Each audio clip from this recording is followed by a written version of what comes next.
Greetings, humans. You have entered the Command Zone, your destination for all aspects of Elder Dragon Highlander. Enjoy your stay. Hey guys and gals, welcome back to another episode of the Command Zone. I'm your host, Jimmy Wong, with my co-host, Josh Lee Kwai. How's it? All right. Hey, how are you doing? I'm good. I'm pretty good. How about yourself? I'm pretty good. We noticed that we have our lingos now, and how's it? You said was a Hawaiian thing. Yes, it's in Hawaii they speak Pidgin English. I'm Hawaiian, Chinese, and then white on my mom's side. And I lived in Hawaii for most of last year. Oh, okay. And so I picked up how's it a long time ago. My dad says it, but Interesting. Yeah. Are there any other key phrases? There's a lot, but dakain is a big one. Dakain? Dakain sort of means it's sort of like yada yada yada almost. Ah, interesting. Yeah, it's like, well, secret languages in EDH aside, we have a great episode today. Our top 10 artifacts episode went down so well. You guys all had awesome contributions to the comments and stuff, and it made us rethink our list like a billion times. Oh yeah, I'm so disappointed with some of my choices or where I ranked them or whatever. Like everybody had every time I read somebody's comment, I'm like, that's a really good point. I should have that number one on my list. Yeah, that's an amazing artifact. Yeah, and then I read the next one. I'm like, never mind, that one should be number one. So, yep, good arguments all. Response was so great that we're kind of going to do a similar thing this week. Yeah, we're going to go through the top 10 red cards. Red. So which one of the two of us do you think chose the color that we're going to read? Super stoked, Jimmy over here. Jimmy the Red. Jimmy the Red. You're wearing the red shirt, though, of us two, so... They can't see that. That's true. Yeah. But also, we had our first giveaway last week, and it went incredibly well. So many of you guys commented on the Reddit post that we made asking for topics, and we gave away some awesome stuff. So we gave away some booster packs of M15, Journey into Nyx, and a sweet Funko Pop Magic doll bobblehead thing of Garrick Wildspeed. I don't know how to describe it. Yeah, it's a I don't know, chibi is the Japanese term for cute small versions of things that are supposed to be bigger. It's a chibi. It's a chibi. I learned something just now. Yeah, so congrats to the winners, and of course we're going to be doing more giveaways. We've got even more stuff. So just make sure you follow us on Twitter at CommandCast. And our personal Twitters, Josh Lee Kwai and JF Wong. And I think actually, at the end of this episode, we'll probably announce the what the next contest is. So listen all the way through, or just skip to the end right now. And because I know some of you are going to do that. Yeah, right. Don't do it. We're going to say smart stuff about red cards, but I'm just saying. It's going to be great. Yeah. We're going to up your game today by telling you about some red cards that I hope you haven't heard about. Because everyone knows about artifacts, but not everyone delves deeply into red. Yeah, it's interesting because I'm not a big red player. You are. Mm-hmm. So, and I know some red cards, and I do play red in some of my decks, but I haven't played red a ton. Yeah. So actually, by researching this topic, I really learned about some new cards. Yeah. So that was fun. And, something we didn't cover, though, that I did want to talk about. Yeah. And you're too modest to bring it up. But VGHS. Oh, yeah. VGHS Season 3. It's coming out. It's coming out October 13th. Which is 6 days from now. 6 days from now. I don't know if I'm breaking some sort of NDA right now because I have seen it because I did the trailer for it. And it's crazy amazing. It's not only the biggest web series ever. Yeah. It's also really comparable to some really big TV shows as far as the size and the scope of it. If you guys haven't checked out Video Game High School, go look for it on YouTube, find it on rocketjump.com. You've got about Netflix too if you have Netflix. Mm-hmm. You've got about 6 days. You can catch up on season 1 and 2. Yeah, in that amount of time, you really can because season 1 plays about 2.5 hours or so. No, season 1's 90 minutes. Season 1's not even 2 hours, and then season 2 is 3 hours to 3.5. So really, it's really easy to catch up. Yeah, and totally. Trust me, you're gonna watch it half of the first episode, you'll be totally hooked. Yeah, exactly. And it's the nice thing is season 1 is meant to be sort of watched as a movie from beginning to end, and season 2 is when we break it into episodic structure so you can watch it in 30-minute chunks, and season 3 follows season 2's pattern, except all the episodes are even longer. Season 3 is crazy. There's a lot the of amount of stuff. Effects. I mean, some of those car crashes and I don't know if I'm allowed to talk about any of it. I mean, we saw a couple because Freddie and Matt went on Conan and right, they were So our friend Eric Linden, who runs Action Factory, did 2 car flips for the show, and they are some of the most intense stunts. I got to see it in person, and oh my gosh, I saw the raw footage. I was like, did the guy in the car is he okay? I mean, seriously. The stuntmen really put themselves through. Those guys are real men. Yeah, real. They're real, and I am such a wuss. Stunt women and stuntmen. I mean, there needs to be stunt doubles for some. I mean, oftentimes I'm such a wuss compared to the stunt women and the stuntmen. Yeah, right. Yeah. And the cool thing is, like, if you look more into stunts and study more about it, it's fascinating because, like, you know, Disney shows when kids have to do stunts, they usually bring in women that are about the same size because usually full-grown stuntmen are too tall, and there are some shorter stuntmen as well, but usually they'll use like one of the stunt women on VGHS doubled for a kid on Nickelodeon, which was like, or I think it was on the Disney Channel, but it's really cool. It's so tell the truth. Was it a man or women doubling as you? It was a man. It was a man. His name is Mark. He's an awesome dude. Thanks, Mark. What was with the pause before you answered that question? Because it was. Well, kidding. You know what it is? It's because I wish I was doing my own stunts. Yeah.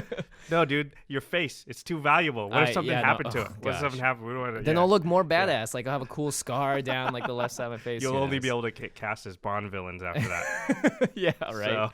So, don't do. I mean, maybe that could be awesome. Actually, be a Bond villain. Maybe that's like a level up moment in acting when they're like, "No, you can't do your own stunts. Your face is too valuable." Yeah. And I'm like, "Oh, I gotta get my value out of my face." You should insure it through what is everything insured through? I don't know. Geico, save some money. That was not an endorsement for Geico. Geico does not give us any sort of sponsorship. Last we checked, they don't care about Magic the Gathering. Okay, so anyway, go find VGHS Video Game High School. Check out the trailer I did for season 3. It's fantastic. Yeah, that'll make you want to watch it, I hope. Yeah, and it's fun. It's lighthearted. It's also super serious, and it touches on a lot of pretty deep issues while keeping it funny and full of action and like a lot of gunplay, sweet chase scenes, awesome and effects. car chases. But there's really good characters and really good acting in the story. The narrative is really good. I mean, well, thank you. Yeah, check it out. You guys will be impressed. Yeah. Okay. All right, let's move on, guys, to top the top 10 cards. Yeah, red cards, and we're gonna use the similar criteria that we did last week. So we're sort of rating cards. They should be under $30, just because we don't want this to be too cost prohibitive. And usually, if the card is over $30, then it is for a reason. And it's crazy to talk about $200 cards. There's cards like Imperial Recruiter. Yeah, right. There's just not $200. There's some other cards. Yeah, it just doesn't make sense because most people don't have access to that, and they're not going to. Yeah, exactly. Like myself. Yeah, right. So join the club. So yeah, we're going to evaluate cards on like mana cost, how useful it is. Just because we're talking about the top 10 red cards doesn't mean that it's just for mono red decks. Yeah, it'll be how useful the cards are in combination with other colors because obviously red gets played with other colors. So, and we're also not going to be talking about cards as generals specifically. Mm-hmm. So it'll just be the red cards that go within the library of your deck. This won't be about cards that can be played as commanders. Correct. I mean, we might mention a card that can be played as a commander, but we'll be referencing it as if it was in your deck and not as your commander. Yeah, and we'll talk a little bit if it is a good commander too. But in general, we're talking just all-around useful cards and the top 10 red cards. So, I mean, did I go first last time or did you go first last time? I think we sort of switched halfway through, so... Okay, all right. Well, I'll go first because this is also the commander that we're going to be talking about today. It's Kiki-Jiki. This is your number 10. It's my number 10. It's really my number 1, but... You are my number 1. You're my number 1. I'll read Kiki-Jiki because we're going to read him again later. Not so good. He's 5 total mana cost for 2 and 3 red. He's a 2/2 legendary creature, Goblin Shaman. He has haste, and he has tap, put a token that's a copy of target non-legendary creature you control onto the battlefield. That token has haste, sacrifice it at the beginning of the next end step.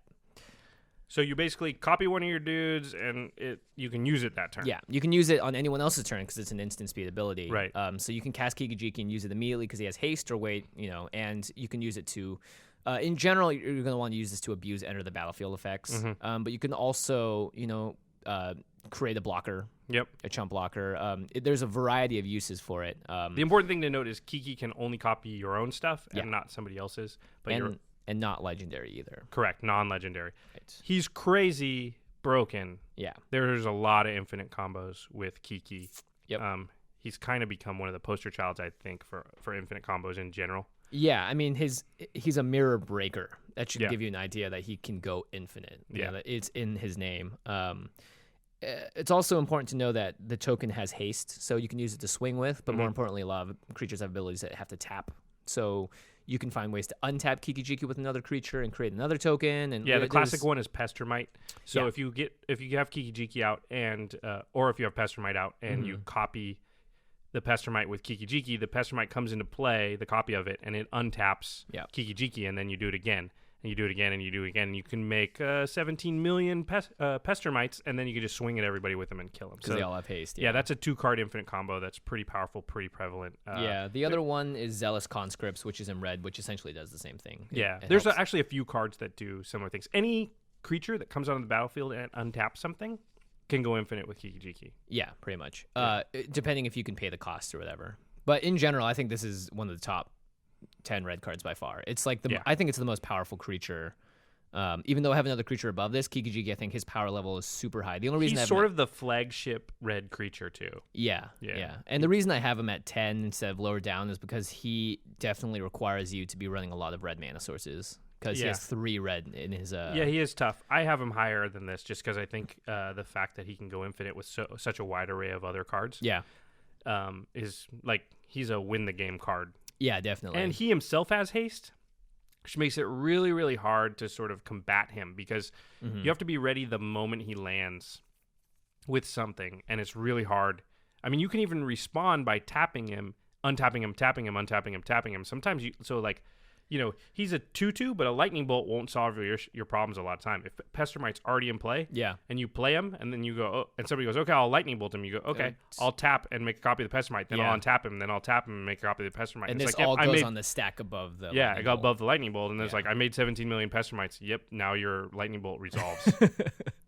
Guess what? Yeah, big thumbs What are you going to do about the 17 million Pestermites? I hope you have a Rakdos Charm. Yep. I love that Rakdos Charm is this universal stopgap for so many. We should talk about that card more often because it really does shut down so many decks, which is great. But yeah, Kiki-Jiki's up there. The other option for Kiki-Jiki is Splinter Twin, which is an enchantment that you just put on the creature, and you can use that to create a copy of itself. Right, so it's sort of similar to Kiki-Jiki. Similar, yeah. It's funny, on my list, I had Kiki-Jiki slash Splinter Twin. Oh, really? Together also, because they just that's feel amazing. Yeah, they feel like the same effect, even though they're not. Yeah, because Kiki makes a copy of another creature, and of Splinter any Twin, creature you choose. Yeah, any creature you control that's not legendary. Splinter Twin makes a copy only of itself, but again, you could put the Splinter Twin on the Pestermite and do the same thing. Yeah, Splinter Twin also works with something like Midnight Guard, where Midnight Guard untaps every time a creature comes into play. So you tap the Midnight Guard, make another copy of the Midnight Guard, and that untaps the original Midnight Guard, and then you tap it again. And so there's a multitude of creatures that go infinite with Splinter Twin also. So good cards all around. Yeah, they're classic combo pieces. Okay, so my number 10 was a really annoying card called Blood Moon. Ugh. Actually, I don't know why I made that sound. I love Blood Moon. Yeah, you should love it. I should hate it. And here I am listening it above you.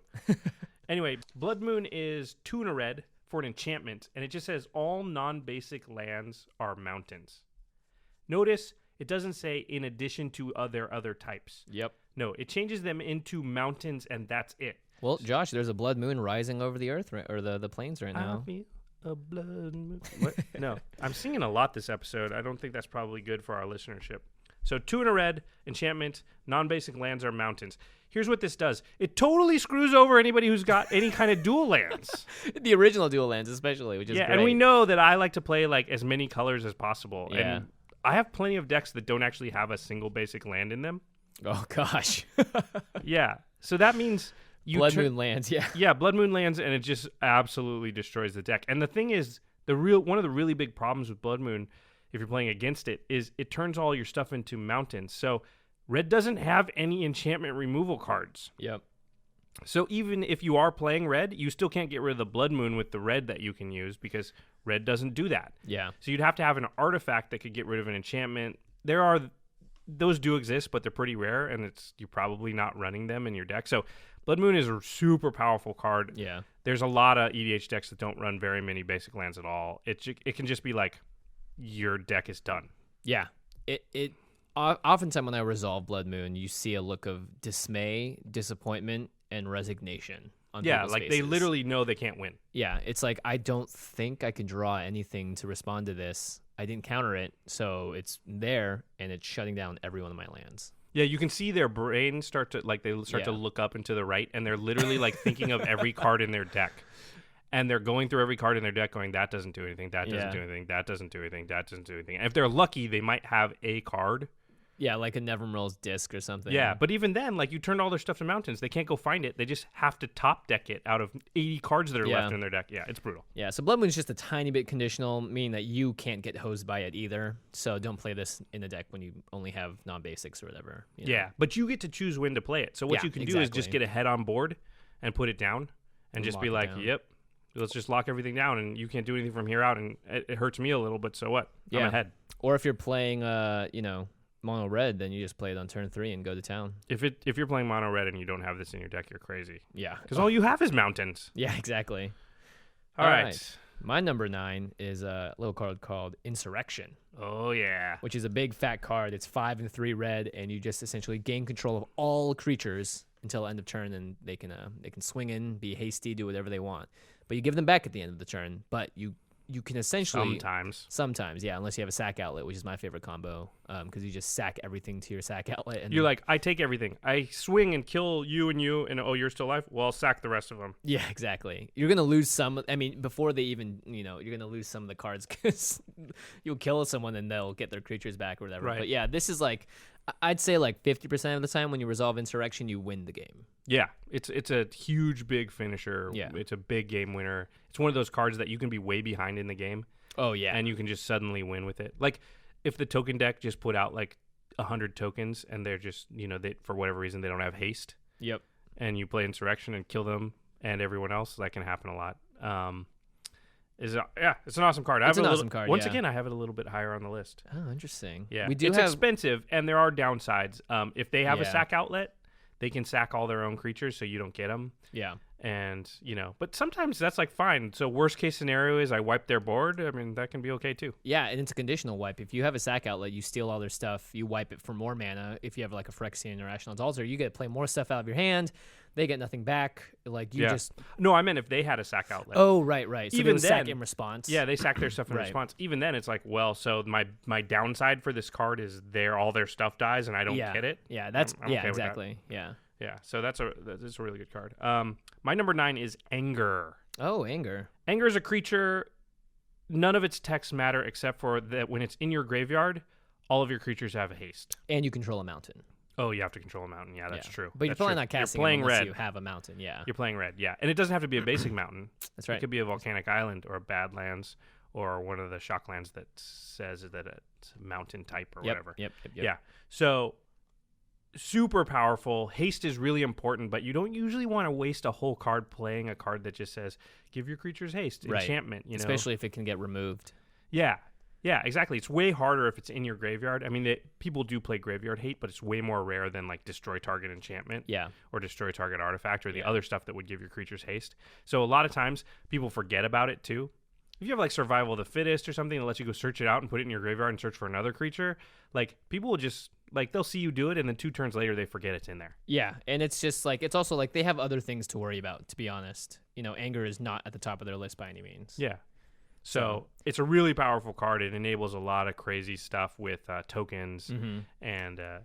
It's very emblematic of red too. Yeah, and I thought I had to have a card that gave haste somewhere on my list, because that's one of the things that red is like known for, and one of the things they do. So, and it's actually part of a cycle. So like the blues version is Wonder, and it just gives everyone flying, which is blues thing.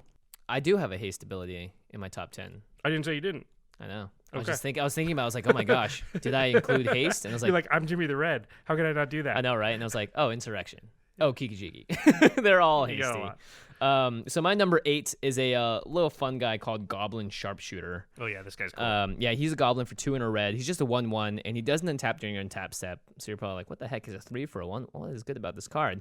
Whenever a creature is put into a graveyard from play, untap Goblin Sharpshooter, and you can tap him to deal 1 damage to target creature or player. So there's some crazy shenanigans with this thing. Exactly. And the thing is, like, there are a lot of mana dorks and a lot of like small 1/1 guys out in the battlefield, or 2/1 or whatever, like that Goblin Sharpshooter just gets rid of. And he can machine gun him down too. So if you play him out and there's like 3 of those, you tap him, kill one, that something goes to the graveyard, he untaps, you kill the next one. Yeah. So he's got so much value for 3 mana. Like it's 3 mana, like kill everything that has 1 toughness on the board. Yeah, but where you really get into craziness is when you have a sack outlet of your own. Yeah, exactly. And you're making goblins or whatever, so you kobolds. Yeah. In Prosh, he's really, really strong because oh my gosh. Yeah, Prosh will come in with like let's say 12 kobolds, And then what you do is you tap him to do 1 damage to something. You sack one of the kobolds, 2 Prosh. Prosh gets bigger. That untaps the Sharpshooter. You tap it again, do 1 damage to something, sack another kobold. And you just do those sacks one at a time. You stack it all. And the Sharpshooter can just ping the world for like 12 damage. Yeah. Maybe more, depending on how many tokens and sack outlets you got. Yeah. Yeah, I've seen entire tables mowed down by Sharpshooter before, where the thing just does like 80 damage. Yeah, that's the thing. It doesn't even need to do just one. You know, if the guy has 3 toughness, then it's just like, cool, I just have to have 3 things die or whatever, and I can kill that or this.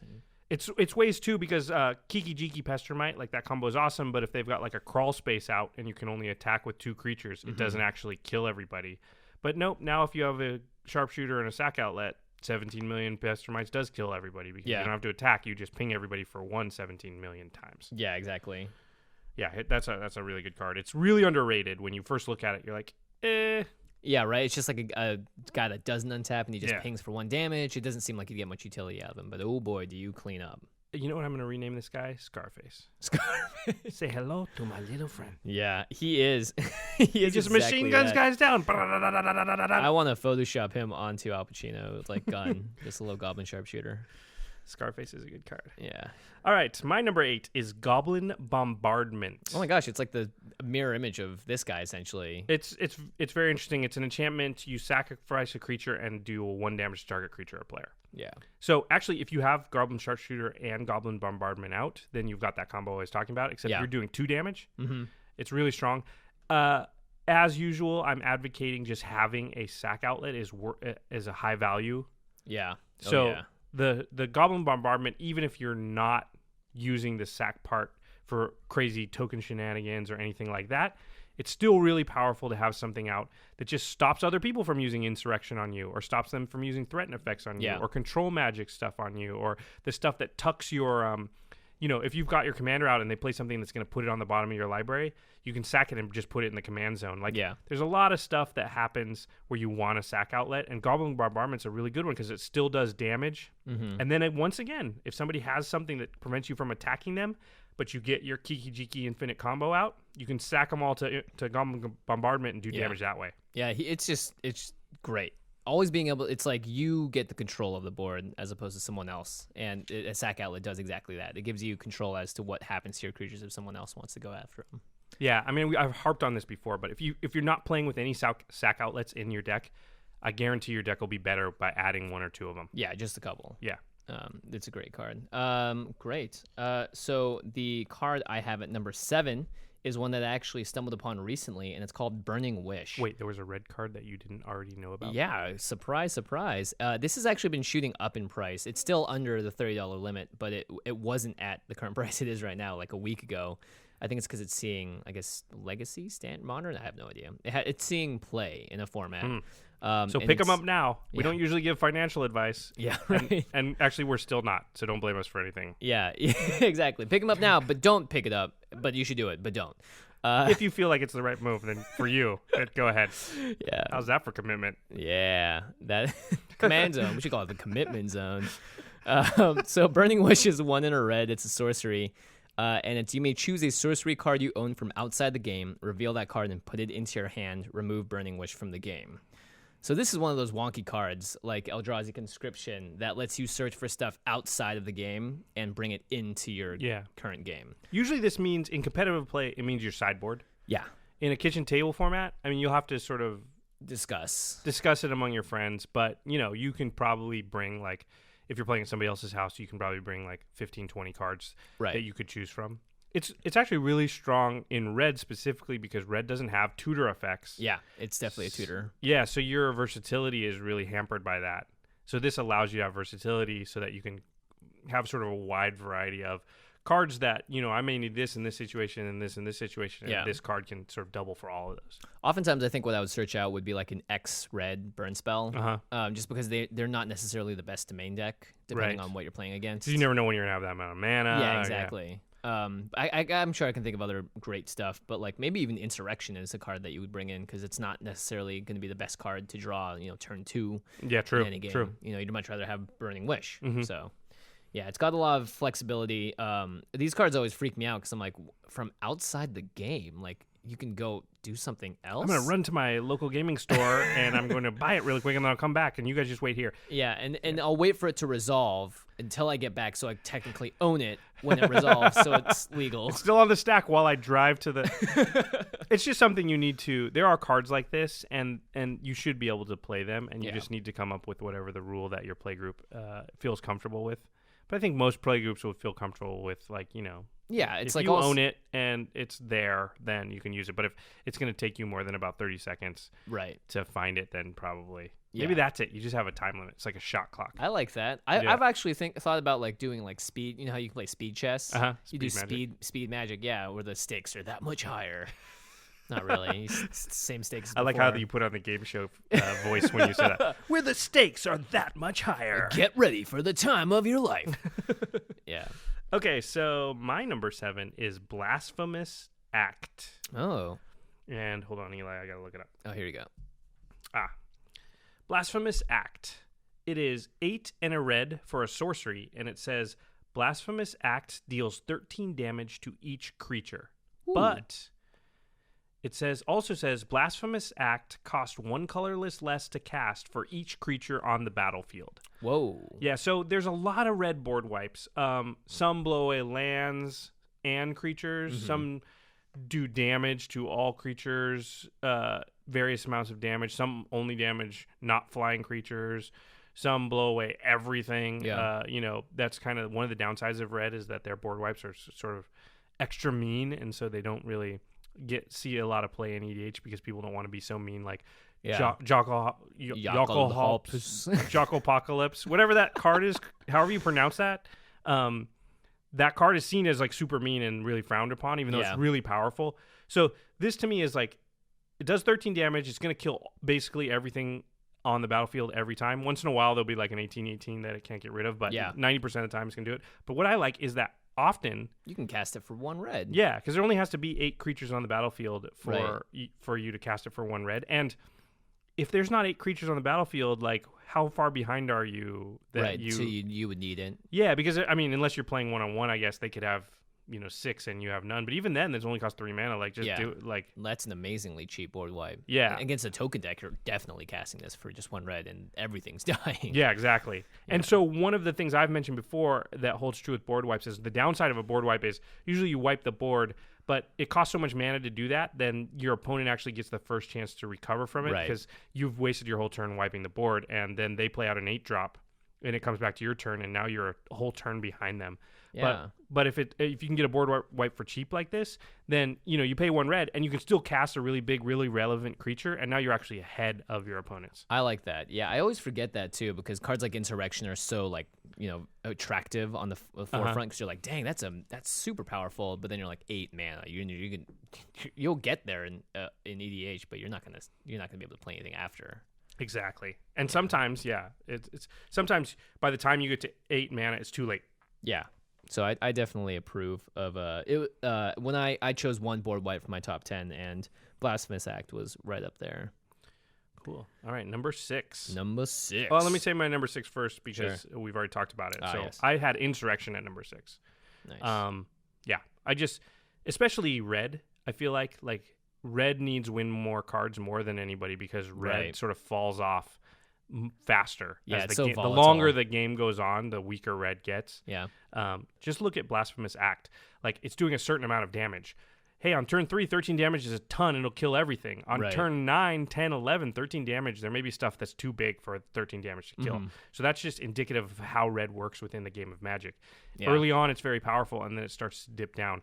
So Insurrection... Fast. Yeah, so Insurrection is one of those cards that, like, yep, I get to 8 mana, and I can finish everybody off. Yeah. So I just valued it a little bit higher than you, but, on both our lists. So yeah. It's a great card either way, and it's true. It's like win more is usually seen, I think, as the weakest quadrant because if you're winning, you don't need to win more. But with red, it's like you can fall behind so fast. Like who cares about your hasty creature when that guy has 50 things on the board and they're all ready to swing? It's like your guy has haste. It's like may as well just not be on the card because I'm not using it. Because can't attack. Yeah, exactly. My number 6 was Goblin Welder. He's the second goblin to pop up on my list, and he's a fun guy. There's a lot of shenanigans with this dude, too. Yeah, he's just a 1 red mana for a 1/1. So he'll die to the Sharpshooter, but it doesn't matter because he is too good not to play. And you can tap him to exchange target artifact a player controls for target artifact in that player's graveyard. Yowza. Yowza. There's crazy stuff you can do by putting stuff in your yard, your own stuff, Mm-hmm. and then exchanging it for, expensive stuff for cheap stuff. Right. That's just obvious. You can also really mess with your opponents. Yeah, if they have just like if they're playing an artifact deck and they have these sweet mana rocks out, you're like, all right, you get to replace your Soul Ring with a random 1/1 mirror. Yeah. I mean, you can do like stuff like that all the time. Yeah. But mostly like building your deck so that you can take advantage of this. Oh, yeah. Yeah, and there can be like a big swing between how powerful the 2 artifacts are. Mm-hmm. So, you can cheat all kinds of crazy stuff into play. Yeah. And as we know, cheating mana cost is one of the most powerful things you can do in the game of Magic. Yeah, and especially in EDH when you're constantly racing for much bigger sort of stakes creature-wise. The also nice thing is like people will be going after your artifacts at some point in the game. Yeah, true. And you can use this to replace something. And then let's say you did it with the Soul Ring. So you tap the Soul Ring for mana, and they're like, all right, cool, let me switch this out with the Goblin Welder. The next turn, you can get whatever you sent to the yard back. Oh, yeah. By just switching them out again. So it's like you get to sort of almost tutor through your own graveyard and replace 1 for 1. There's a lot of like fun value to be had there because you can still use the artifact before you send it to your yard for whatever else. Yeah, that's true. You could tap the Soul Ring for mana, then send it away for something. Actually, that's crazy, man. You want the Soul Ring, just keep it. Right. Maybe once in a while. Unless you need like like a game winner card. Yeah, That's sitting in true. your graveyard. Or after a certain point, if you have like a Crucible of Worlds out, you're just not going to use it anymore. Like exchange it for something better. That's a good point. The Goblin Welder is going to tinker it out for you. That's a good point. Very powerful card. Very powerful. Lot of crazy stuff. Yeah. My number 5, we've already gone over it. You're stealing all my thunder, dude. I am stealing your thunder. It's Kiki-Jiki slash. Why do I want to say splash? Kiki-Jiki / Splinter Twin. Splashing Splinter Twin. We already talked about him. Super powerful. I just think Kiki-Jiki has so many. He's another one of those cards where you'll just accidentally find infinite combos with him. You won't even have it planned. You won't. You'll be like, man, I hope I get Pestermite, and you'll get something else, and you'll play it out, and you'll be like, wait a minute, I'm about to go infinite here. Yeah, and even if you don't go infinite, it's usually just like, wait, because of this and that, I now have 80 mana. Yeah. It's not infinite, but it still kills everybody. Yeah, it's good enough. And that's kind of how I built my Kiki-Jiki deck, is to go infinite when it absolutely needs to, because it's red, you need a win condition, or otherwise just have fun with mana shenanigans. So definitely some fun times with Kiki-Jiks. My number 5, it looks like I'm going to be stealing your thunder again. You're stealing my thunder left and right. I know. In fact, I think I'm going to steal your we're both going to steal each other's thunder at some point. But I've stolen more thunder. I am Karanos. I have no thunder left. I am the god of storms. My number 5 is Chaos Warp, which is a card that red shouldn't have, but does, if that makes sense. Yeah, it definitely is outside of the color pie for red. So it's an older card, and it's an awesome card. And it's a powerful card indeed. It's 2 in a red for an instant, and essentially says, well, it does say, not even essentially, it says, the owner of target permanent shuffles it into his or her library, then reveals the top card of his or her library. If it's a permanent card, he or she puts it onto the battlefield. So it's red's tuck effect. It has a slight downside in that. Like most red stuff does. Yeah, they get to put something else out, Potentially. Yeah. Yeah, exactly. It's going to be a lot better against decks with a lot of instants and sorceries. Right. But still, it's unlikely that they're going to get the thing that you tucked, and you're almost always going to tuck their general. Yeah. I mean, sometimes you're not, but a lot of times you are. It's just Wait, do instants and sorceries count as permanents? No. Oh, that's right. It's better against those decks. Yeah, right? Yeah, right. Absolutely. So, like against a hell of a deck or something like that, it's going to be very powerful Talrand, because their percentage of stuff that is a permanent is a lot lower because they have instants and sorceries. But it's still going to be good against almost every commander deck because of tucking their commander into their library is so powerful. There's so many decks that just completely turns them off. And not to mention, it's just permanent. It's not non-land permanent. You could, you could tuck their Gaia's Credo. Yeah, their Planeswalker. Yeah, exactly. So, it has a lot of uses. The downside, I think, is marginal, but that's the most flavorful part about it, is that it's red. It's chaotic. You don't know what you're going to get on the other side, but... There's sometimes, too, where you can use it on yourself. Right. If it's just a desperate situation and you've got a creature that's just absolutely not, and you're like, I need... to save this. I need either... Like, let's say they've got a flyer, you're about to die, and you're like, I need a flyer. I don't have one in my hand. I'm just going to roll the dice. I mean, it's not always going to work, obviously, but there's instances where using it on yourself... Yeah, well, the nice thing is that I would use this on something like a valuable goblin because there are so many goblin tutors. You know, so if your deck is running those, then you can like, all right, got to ship this guy back, but I'll get him back. You know, like if Kiki-Jiki, for instance, was going to get killed and the next time you cast him was going to be like 13 mana, I'll just be like, you know what? I have this card here. I can duplicate it next turn. I'm going to send Kiki into my deck. And hopefully, you know, I don't know. I think that's really fun and flavorful, at least for red. Yeah, and it's just decisions you can make when those opportunities arise. So it creates a lot of decision points, but it's just an effect that red has trouble doing with any other card. So it's something you want. My number 4, stealing your thunder, kind of. We have the same number 4. I know, this is really strange how similar our lists are. Yeah, well, both of our number 4s, I still am stealing your thunder, is Gamble. You are the god of storms. Gamble is a tutor effect. It costs 1 red. You can go find any card in your library, and you can put it into your hand, but there's a downside. And the downside is after you do this, you have to discard a card at random. So you could discard the card that you found. Yeah. Yeah, it's in Red's way, but it's still an awesome tutor. And if it's the only tutor I think Red has that is just for any card. Yeah, true. Is it? Yeah, definitely. I think it is. Yeah, I think it is. Imperial Recruiter, what's that do? That's another you have to get a creature, I believe. Oh, okay. With that. You don't ever want to do it when your hand is only 1 or 2 cards. 2 cards you could do it if you really are desperate, but you generally want to do it when your hand's got like 5 or so cards, and then you got a really good chance of keeping. Too. Yeah. So, but it's super powerful. Again, like you said, it's just an effect Red can't duplicate any other way. Yeah, and it's great. It's not a tutor. It's not like a goblin tutor. It's just straight up gamble. And you only want to use this when you're gambling in your favor. In general, in life too, don't gamble unless it's in your favor. That is advice I rarely follow, unfortunately. I know, right? We all collect pieces of cardboard. I think we're taking the greatest gamble of our own.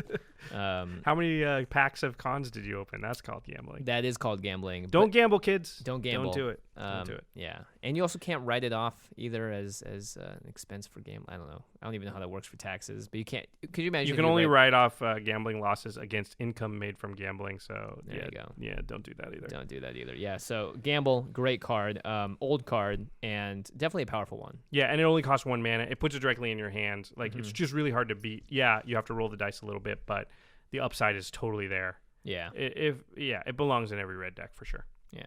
All right, so my number 3 is my board wipe on the list, and it's a fatty. It's Decree of Annihilation.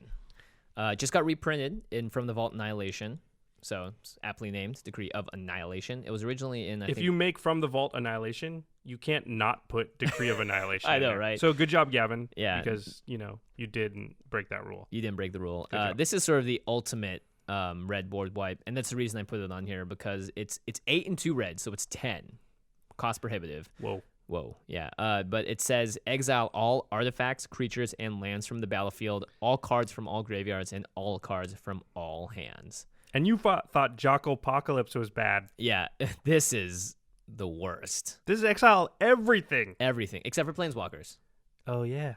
Whoa, I didn't even notice it didn't say that. Yeah. Well, it's an older card, so it didn't have the text on there. It should have just said permanent, to be honest. They probably didn't have the word permanent yet. Right. That's actually kind of a big deal. Yeah, it is a little bit. Because you could play around it a little bit, and then they have no lands in hand. So yeah.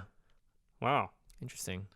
It also, the reason I really like it is because you can also cycle it for 5 and 2 red, which means discard this card and draw a card. And when you cycle Decree of Annihilation, destroy all lands. Oh. So it kind of does. You can just Armageddon with it. Yeah, you can just Armageddon for 7, which I think is pretty powerful. It's a mean card. It's a mean card. I have to make a confession. Yeah. It's in my Joyra deck. Oh, of course it is. Oh my gosh. Because you suspend. Yeah. So you suspend that with like 4 other things. And then it's like, it doesn't say do anything to cards that were in exile because of suspend. So yeah, you're just like, nobody has hands, lands, or anything.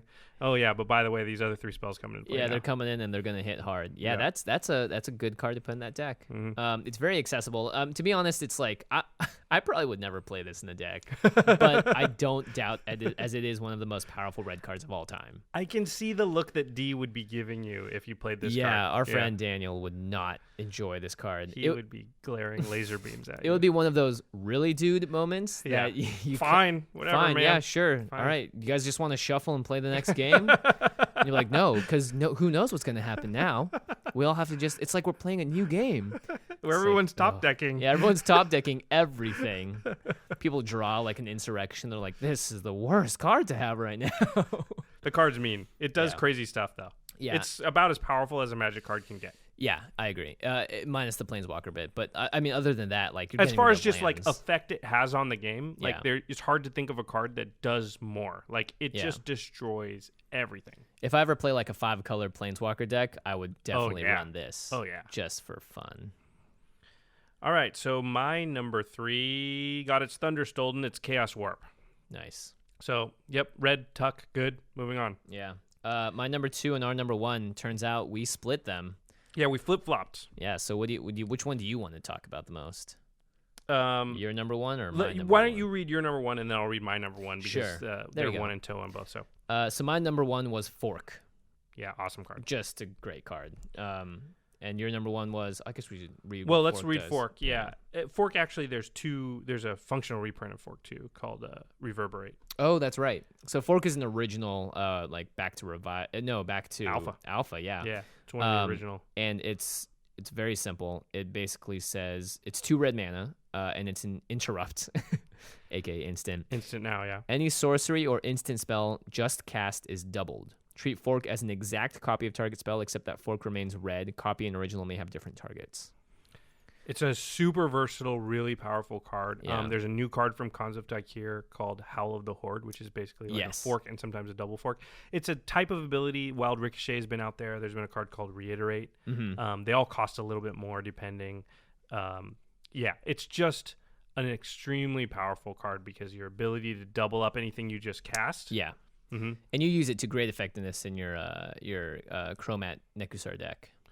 Yeah, it's a huge win condition. It's a very big win condition, and in a singleton format, it allows you to cast 2 copies of something, which you wouldn't be able to normally do. So it can skew the format in a way that the format's not designed for. Oh, yeah, that's a really good way of looking at it. Yeah, which is a way to sort of break a format, to find a loophole in the system, right? So right. So yeah, that's great. Either cheating it out or doubling it up. Also, this can counter a spell. Yes, it's a really powerful usage. Is somebody tries to, you can use it to protect your Kiki-Jiki Infinite combo. They play a counter, you copy their counter and counter their counter with it. Yeah, not Does to that mention make any sense? Yeah. Copy their counter and counter their counter, but it does work. Yeah, and it's also red doesn't have counters. They have like Pyroblast specifically for blue, but I mean this can target almost anything, which is great. Yeah, it's Pyroblast is cool, but it just counters a blue spell. Yeah. And so conditional. Yeah, it's very conditional. Whereas Fork, so if you've got a big spell you just cast, Pyroblast does nothing for you. But Fork can double it up and cast 2 copies of it. So it's super, super powerful. And in EDH, we play really big, flashy spells. So being able to play another spell for 2 mana only. So let's say you played a spell that gave you 2 extra turns. And for 2 more mana, you get 2 more turns? I agree. Yeah. I can't say no to that. There's hardly a red deck. I would say there's almost no red decks that wouldn't be better without Fork in it, or one of these other versions of Fork. It's just instant value. You get 2 for 1 every time you play it because you get another copy of whatever you're playing, or you get to counter something. So it's powerful. Yeah, you feel very safe when you have a Fork in your hand. So, and sometimes I just thought the literal version of that because you can eat all the pasta that you want. Only when a bowl of soup comes around are you worried. Oh, that sucks. Then you wish you had a spork. A spork. that should be an unglued card. Spork. That should be. Tell Maro. Maro, I'm texting you. No, I wish I could text you. I'm tweeting you right now. Yeah, seriously. Time to make spork. Time to make spork. Because Fork, and a lot of times don't forget, like I've seen this happen before where you play your big spell and they counter it, and then you don't have to counter their counter there. You can also just fork your spell. So you countered the first one, but not the second one. Yeah, there's multiple ways of going about it. Yeah, really awesome card. Yeah. Okay, so that was my number 2, and it was your number 1. And now I'm going to read my number 1, which is your number 2. I'm a number 1 guy. I think I was better the second time around. Yeah, that was pretty nice. I like that. Maybe with a little practice I'll get better. Wheel of Fortune, dude. Let's spin it around. Yes, here we this go. Is probably my favorite red card of all time. It's amazing. So ironically, I have it ranked as number 1 on my list. I also think I do believe it is the most powerful red card of all time. It's 2 in red. Everybody discards their hand. All players discard their hand and draw 7 new cards. Nice. So it's just pure card draw if you have no cards in your hand, which red doesn't have a lot of card draw. So that's one use for it, is just boom, I've got 7 new cards. Yeah. And almost always, if you're the red player, especially if you're mono red, you just have less cards than everybody because you haven't had, blue's got all these ways to draw cards. Black has a ton of ways to draw cards. There's all these artifacts that draw you cards. Like if you're playing red and red only, there's a good chance you've got the least hands. Yeah. And the least amount of cards. And also, if you have Wheel of Fortune in your hand, you can play accordingly. Yeah. So even if normally you would hold some cards back or whatever, you can just be like, whatever. Play it out. Yep. And just because I know I have this way to reset my hand. Yeah. Also, if you know that people are stacking cards in their hands, or like, oh, I know he has this, I know he's going to drop this, or like, gosh, he's playing Prosh. He probably has at least one infinite combo in his hand. It's like, it's great. Everyone does get to draw 7 cards. So that is the downside. But I think ideally you are in a better position to recover because you move faster. Yeah. And you're choosing when to play it. Right. So maybe they just went and demonic tutored and said, okay, go. Yeah. Well, they just went and got the card they need the most in the world right now. Right then, yeah. Yeah, so if you play Wheel of Fortune, they got to discard it and draw 7 new cards. Yeah. It's like nothing's going to be better than that card they just went and chose from every card in their deck. Yeah, exactly, because they would have taken another card instead. Yeah, so it's very, very, very powerful. And again, it's a win condition in the Nekusar deck. Yeah. Which I love. Would you ever fork a Wheel of Fortune just to go nuts? Just for fun? Just for fun, heck yeah. You draw it totally and do you're it. like, let's fork it. Yeah, I would totally do it. Well, you have to fork it before it resolves. Right. So you wouldn't know. But I would do it just to go 14 cards deep just to see. Why not? That's a fun thing about red. You're chaotic, man. That's just the go with spirit it. of red. That's why I like red so much. I enjoy playing aggro because it requires very little thinking sometimes. It's different. Actually, I heard a really good comparison. It does require a lot of thinking. It's just different. Yeah. So in a control deck, you're making a lot of small decisions over the course of a game. Mm-hmm. And in a red aggro deck, you're making a lot of big decisions in the early game. Right. So if you make those big decisions incorrectly, then they're going to swing the game a lot more, as opposed to blue can, or just that control deck may be able to mess up or not do the right play in a couple of situations, and it won't cost them as much of a swing. Right. So, very interesting. Stakes are higher. Do we want to talk about some honorable mentions? Absolutely. I think this is my favorite part. Because it's like all the cards you felt bad about not putting in the top 10, you can still talk about. Yeah. Go ahead. I'm going to start with Rolling Earthquake. It's another board wipe. Another from the Vault Annihilation. Yeah, and this card used to be a ton of money, but now it's super cheap. Because it was from Portal 3 Kingdoms, right? Yep. Yeah. And it's great because it does X damage. It's X in a red and does X damage to every creature without horsemanship and each player. But what about all those creatures with horsemanship?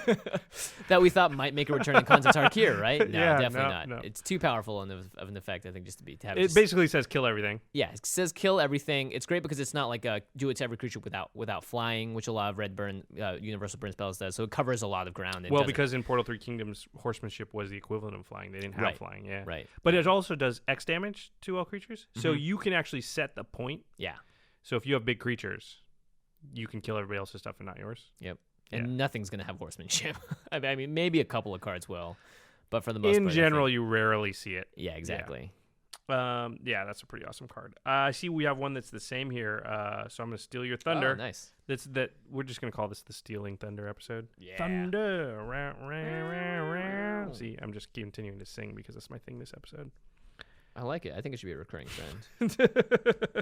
Shattering Spree, that's the card. Yeah. Shattering Spree is, well, I figured we had to talk about an artifact kill spell because it's one of the things that Red's known for and it excels at. Shattering Spree costs 1 red. It does it in spades. Yes, and it destroy target artifact. And then it also has Replicate for 1 red. And Replicate means that you can pay this... you can pay the cost, which is 1 red, and you can copy the spell for each time you paid the replicate cost. Yeah. And then you can choose new targets for the copies. So basically, it's 1 red to destroy 1 artifact. Another red to destroy another. Yeah, exactly. So if you pay 5 red, you can destroy 5 artifacts. Yeah, and that's power. Yeah, it's pinpoint mass removal. Yeah. Yeah. I'd say it probably didn't make top 10 because you need to be pretty heavy in red. So it doesn't work in all the decks. Exactly. But, if red's one of your main colors, like Shattering Spree is just such an auto include for EDH. Even if red is one of 3 colors, if you have 3 red out and you get to it's a 3 for 1. Yeah.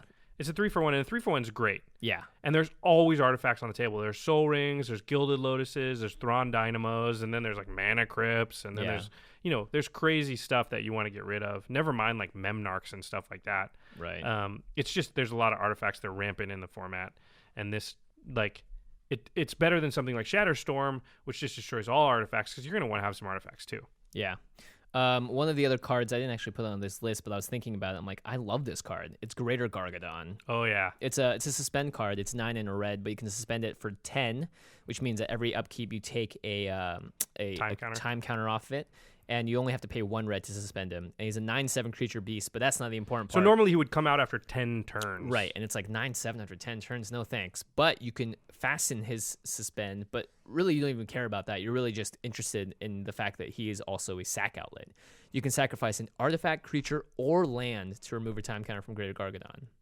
And you can only do it when Greater Gargadon is suspended. But I don't think there are many cards that can sacrifice all 3 of those on the same card. Yeah, it's pretty great. Also, let's say you played something like, I don't know, Decree of Annihilation. Right. And then you just, before that resolves, you sack everything and bring him down to 1 time counter. Yeah. And then everybody's hands and everything in play goes into exile, and during your next upkeep, he pops into play.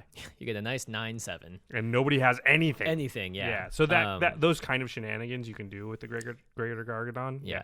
I just think the ability to sacrifice artifacts and lands as well is super powerful. Yeah. I mean, if you have a deck that, runs Crucible of Worlds, then you can just get a free counter off him every turn. But really, it's like, I remember I was playing Craig's Memnarch deck, and he's all about stealing things and turning them into artifacts. So as soon as he wasted a man to turn anything into an artifact, one-on-one, I just sacked it. Yeah. So it was nice. Great. Yeah. See what we mean about sack outlets? There's so many uses for them, even if there's no other ability but just to sack something for no gain. It's still very powerful. Yep. And never mind that if you do this enough, you just get a free 9/7, dude. Yeah. Well, not free. I guess it still costs you a card, but costs you a lot of cards. A card I had on the list is called Stranglehold. This is a very powerful card. It says it's 3 in a red. It's an enchantment. It says your opponents can't search libraries. Oof. If an opponent would begin an extra turn, that player skips that turn instead. That's powerful. Super powerful. So it's 2 things that aren't super related, but are just rampant in the format. Searching libraries is one of the biggest things. Every EDH deck has as many tutors as it can get its hands on. And this is your opponents can't do it. So yeah, you still can. They can't. Yeah, you'll be amazed when you play this card. All kinds of stuff your opponents want to do. They'll be like, I'm going to do this. And then you'll be like, you can't do that. Can't use your fetch lands. Yeah. Oh, yeah. Oh, my gosh. Well, and especially if they sack it already, it's like, well, you can't search for anything. Yeah, so. Sorry. Good. Your land's just gone. Yeah. They can't do something like Fauna Shaman or Survival of the Fittest, which allowed you to go to discard a creature and go search your deck for a different creature. Tooth and Nail, gone. Yep. So many powerful things that involve searching stuff out, and being able to stop that is huge. I mean, I remember when we saw that card in M15 that a player lost 10 life if they had to search the library. Yeah, Obnixilis. So like unplugged, unshackled.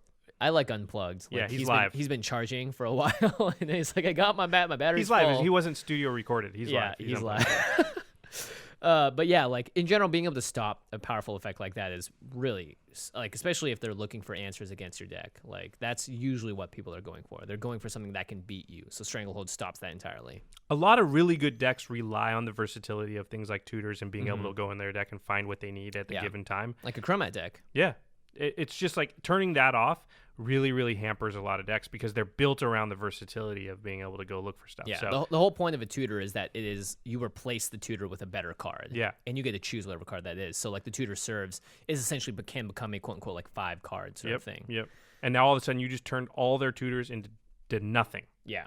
Yeah, and you turn all their fetch lands and into nothing. Yeah. Unless they have Burning Wish, in which case they can just go drive down to their local game store and buy. I don't know if you're allowed to do that. If it's already in the deck, if you're allowed to play another one that you have outside the game.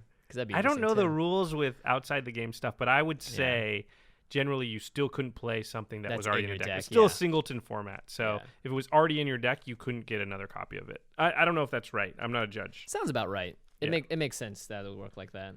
Anyway, super good card. It doesn't hurt you at all. You'll be amazed at what it does, especially in big multiplayer games. Oh yeah, yeah. It's just like there'll be at least 10 cards in everybody's deck that just don't work now. Mm-hmm. That's a lot of cards. Yeah, especially it's a tenth of their. Yeah, if you can shut that much down and they get dead draws every time they draw one, it's card advantage in a different way that red usually doesn't get to have that. So good job, Stranglehold. Way to go, Stranglehold. Way to go. It was printed in a commander set too by Wizards, so you know that it's a card meant for the format. Yeah. So it's great. I think that does it for my top 10 and honorable mentions. Yeah, I think we're good. All right, awesome. Let's so, move listen, on. people, you're gonna have a lot of opinions about this, and we love hearing about it. Yeah. So, because this is our opinion. We're not necessarily correct. I don't think there is a correct or an incorrect. In fact, Exactly. I've loved hearing other people's opinion because it opened my eyes about some artifacts I may not have thought of. Yeah, exactly. There's just so many cards in the history of Magic. It's hard to encompass all of them, but Yeah. I'm pretty sure Wheel of Fortune is still number one. Pretty sure about that one. Yeah, and hopefully for you newer EDH players out there, or even actually older players, hopefully these lists help you gather sort of the mental image of what each deck should have one way or the other. If you're playing that color, and I'll always have nice options. If Right. it doesn't fit with your commander, then maybe it's not a top 10 red card for you. But if it does, then awesome. I think that's one of the things that we've seen with a lot of the people commenting about the artifacts was like it's so specific to the type of decks that they play that they might see this artifact in a totally different light than I would because they play these two commanders that I just don't have. And it just shows that the format is so diverse and there's so many different ways you can go that like in a certain deck, this card might be a 10 out of 10 and another deck, it might just be a 2. So, it's all under consideration of what decks you're playing and everything like that. But, definitely send us your thoughts. Tweet at us, post on the Reddit threads that we make. I'd love to hear what you guys have to contribute. Post on the Rocket Jump website overall. You know what I'd love to see? And let's just make this a thing. So the contest for next week for our giveaways. Oh, great. Let's pick we did 3 random people that posted on the Reddit thread last time. We're going to do 3 random people that post in the comment section on this episode on rocketjump.com. Yep. We'll pick 3 of you, and we'll send the giveaway prizes to you. Yeah, and you'll be competing against a much smaller pool. So. Yeah, it definitely won't be like hundreds of people like it is on Reddit. So make your top 10 list of what you think the top 10 red cards are for you, and put that in the comment section, and we'll pick 3 people at random, and you're gonna get some free stuff. Yeah, and you can share cards. You don't have to make a brand new list. You can use. Yeah, if you agree with us. Yeah, totally. Which you obviously should. Then you could just copy our list. All right. Well, if I see any Kiki-Jiki copy lists, you're not you're Kiki-Jiki 1 through 10. Yeah. I would count that as a legitimate entry because it's like, oh, he just copied himself, and every time he got sacked because he's legendary. But whatever. Okay, so. Let's talk Speaking about of Kiki-Jiki. Yeah, he is the commander Segway! of the day. Whoop, whoop, whoop, whoop. So I have a personal story about Kiki-Jiki. I've drafted Modern Masters 3 times now, right? So like, it's an expensive format. I can't really play it that often. And each time I'm like, oh my gosh, I could pop a Tarmogoyf in here. So excited. Every single time I've drafted Modern Masters, I've opened a Kiki-Jiki. It's true. It's crazy. Single time.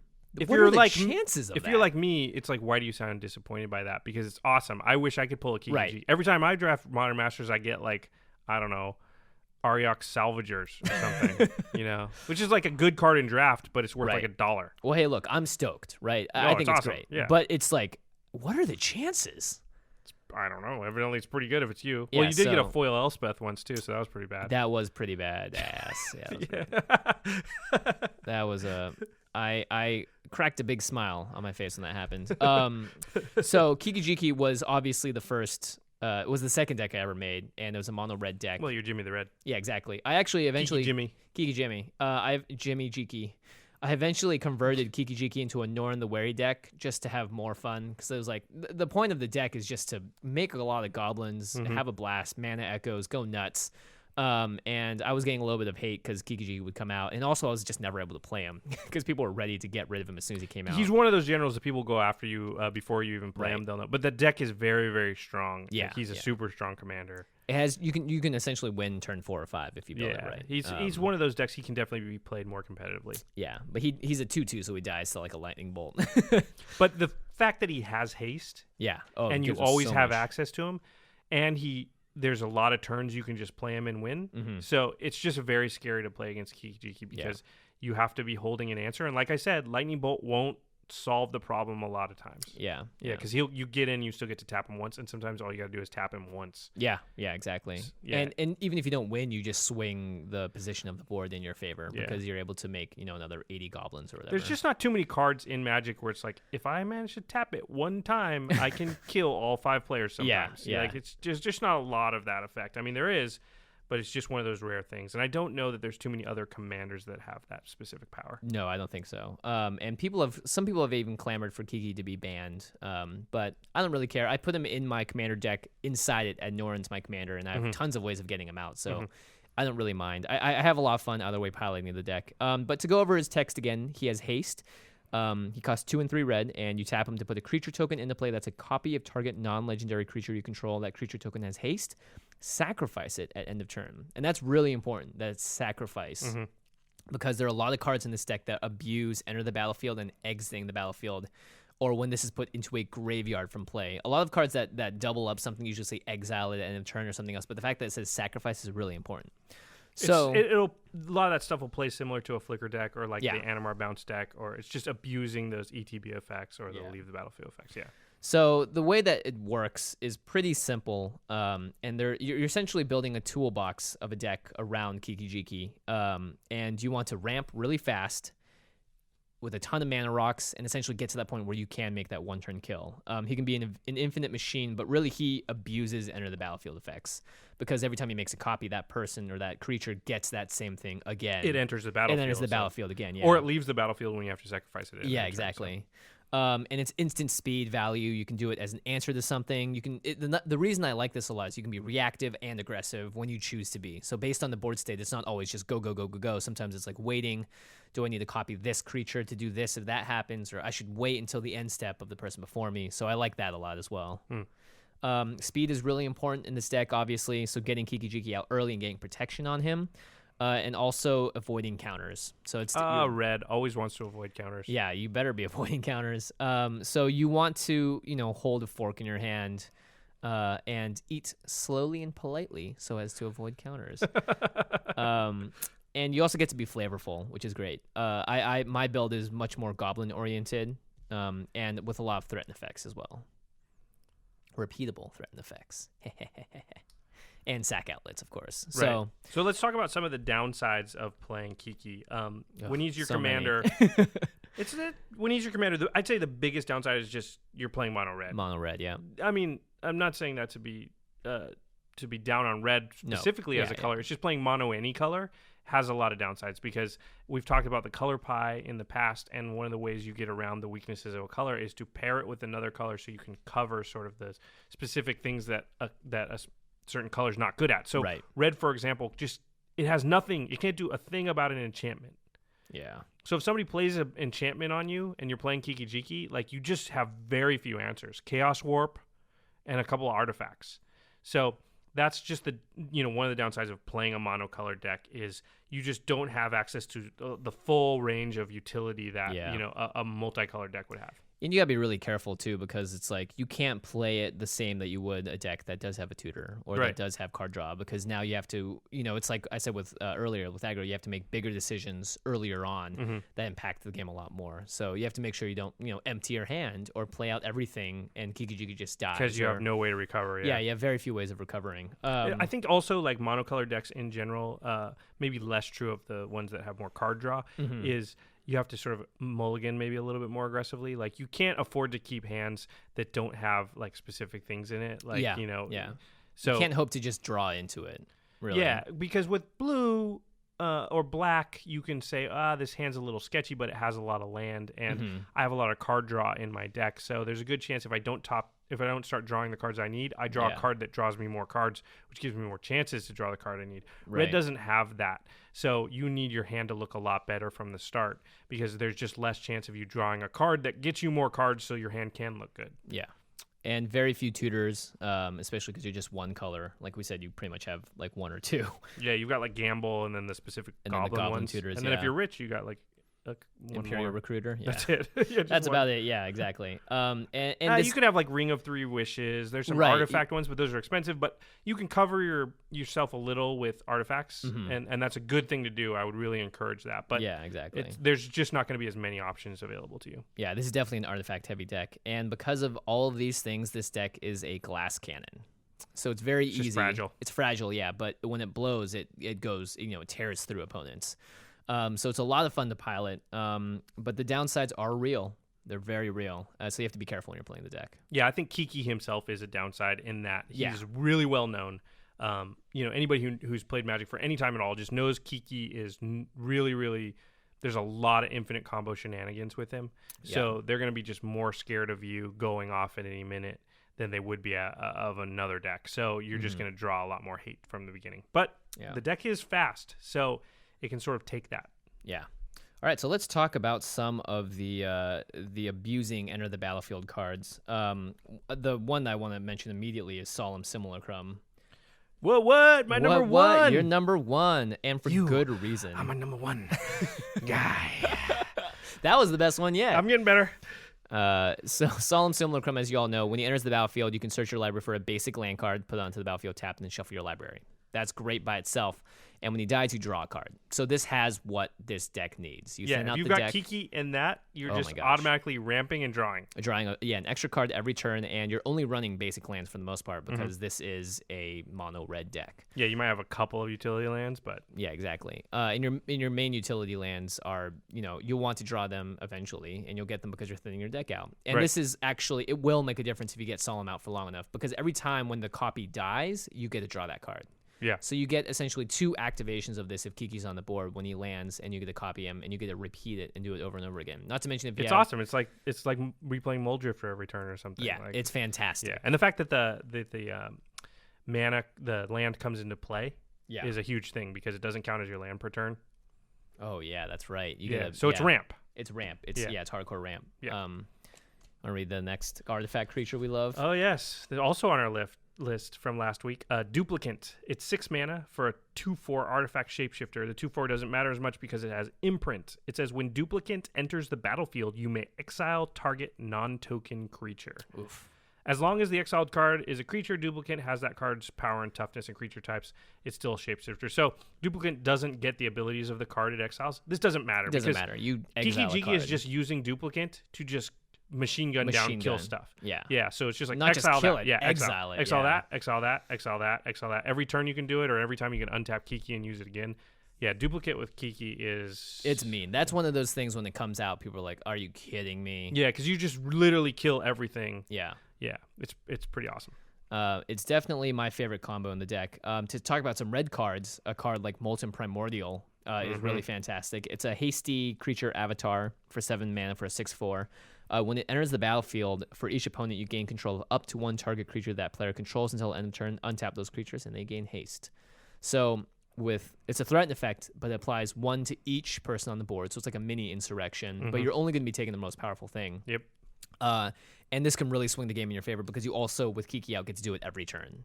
Or you get to do it before they declare combat, or when they declare combat, you steal someone else's creature. You can do it as an instant. Yeah. That's what makes it crazy because you start going into Ray of Command territory, which is like they go to attack you, you take one of their things and block their own thing and kill both of them with it. Plus you take other people's things. Like you can double block if it's a Death Touch guy. You can just block with everyone's creatures. Yeah, and just I've seen it happen them. where it's like you take 4 creatures and you end up killing 8 creatures. Yeah, it's really awesome. Yeah.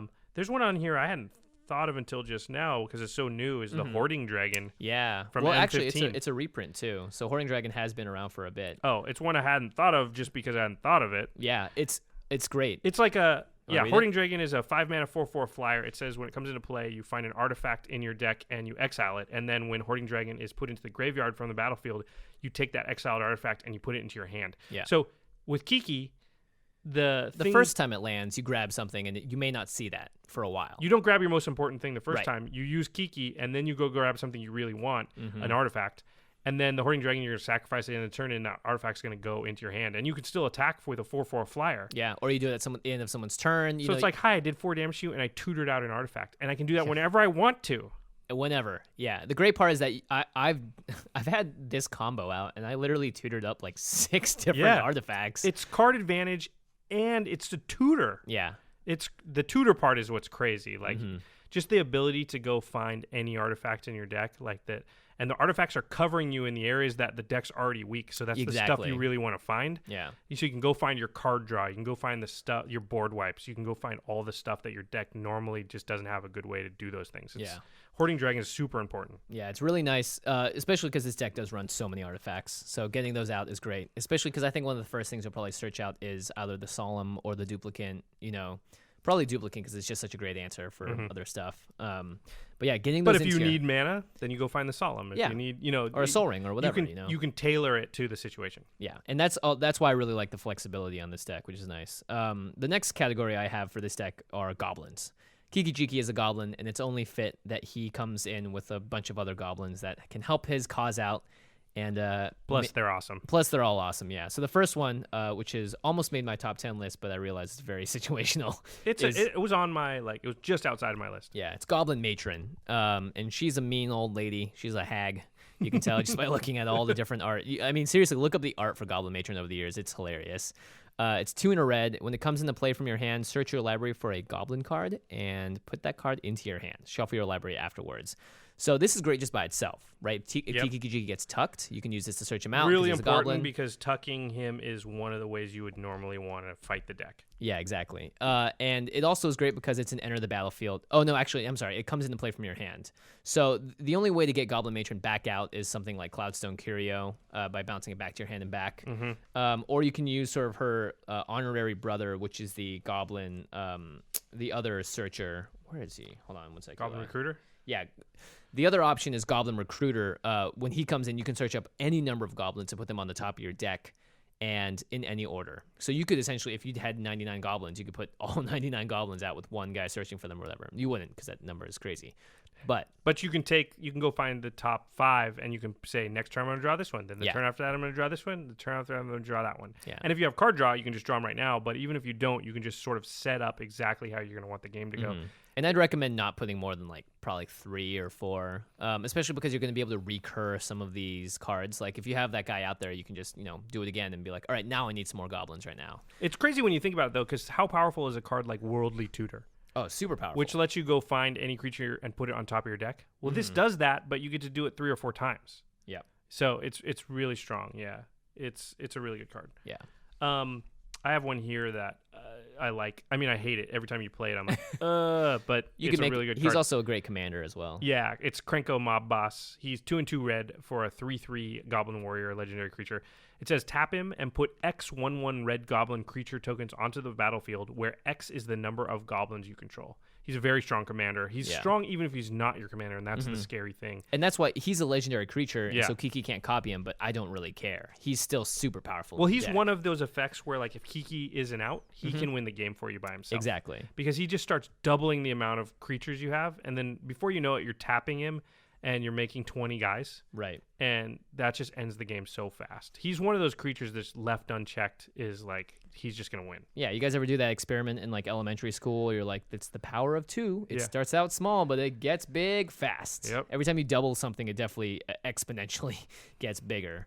It just ramps up super fast, especially when you're running cards like Siege Gang Commander, which is a 5-drop 2/2, and when he comes into the battlefield, you put 3 1/1 goblins onto the battlefield, and you can sacrifice a goblin for 2 mana, and it does 2 damage to target creature or player. Which is usable. It's usable, yeah. It's also a sack outlet, a little more expensive, but Kiki-Jiki doubling this guy down, and then with Krenko out, you go from, because they're all goblins. You can go from no goblin tokens to 40 goblin tokens in one exactly. turn. I mean, it's crazy. Yeah.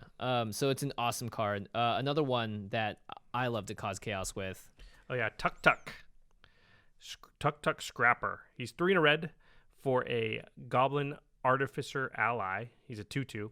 Whenever Tuk Tuk Scrapper or another ally enters the battlefield under your control, you may destroy target artifact. Ugh. If that artifact is put into a graveyard this way, Tuk Tuk Scrapper deals damage to that artifact's controller equal to the number of allies you control. Right.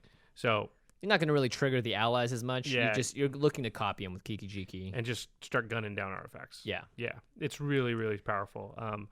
I've seen you destroy a lot of artifacts that way. And him with Goblin Welder is my great. Artifacts. Yeah, your artifacts. Everyone's artifacts. Sting Scourger is the last goblin I'll talk about. He's just he's essentially a 2-mana bounce spell with an echo of 4.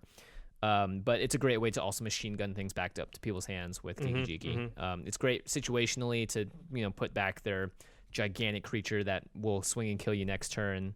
And he's just a nuisance, especially when you have Kiki out. He's a huge nuisance when you have Kiki out because you can't advance your board position against the deck. So the red deck keeps bouncing your most expensive thing, and you can keep playing it, but then they bounce it again because he just keeps copying it with Kiki, and it's all of a sudden you can find yourself in this position where like you're not actually gaining any ground every turn, and the red deck is continuing to put more threats out on the board. And all of a sudden, red has become like a tempo deck. Like, how did that happen? Yeah, that card, that's a blue card. What's it doing in red? Yeah, well, Planar chaos. Or he's something. being a goblin. That's what he's doing.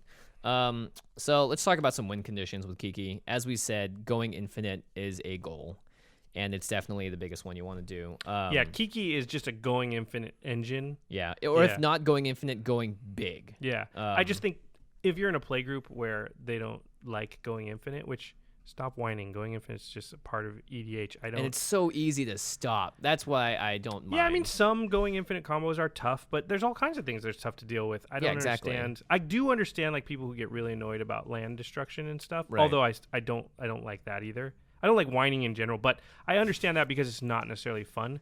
Right. But games have to end. Yeah. You know, somebody's got to win. So I don't understand how losing to an infant combo is somehow worse than losing to somebody just all of a sudden making 50 mana and fireballing you in the face. Like, why is one of those worse than the other? Yeah, they both end the game and you die. Yeah, and there's all kinds of combos that aren't infinite that just do kill everybody. Yeah. You know, and that's part of the thrill, too. It's like, I mean, you need to build your deck against a number of different threats. Yeah. And it's not like going infinite is like, in Kiki-Jiki's case, there are 2-card combos that do it, but there are a lot of ways to stop these things from happening. And it's so telegraphed in a deck like this that if you're not able to drop an answer beforehand, then just shuffle up and play again. You'll be happier for it. I've said this before, I'll say it again. The next time somebody infinites off on you and you get mad about it, step into their shoes for a second. And they probably just did something that they built the deck to do, and it doesn't always do it. Yeah, exactly. And instead of just getting mad, be like, dude, that was cool. Just give them props, and then just shuffle up and play again, because it totally sucks when you finally pull off the thing that you were like excited about when you built the deck. Cards for. Yeah, and you were like, this is gonna be awesome if this ever happens, because these 2 cards in my deck have to come together perfectly.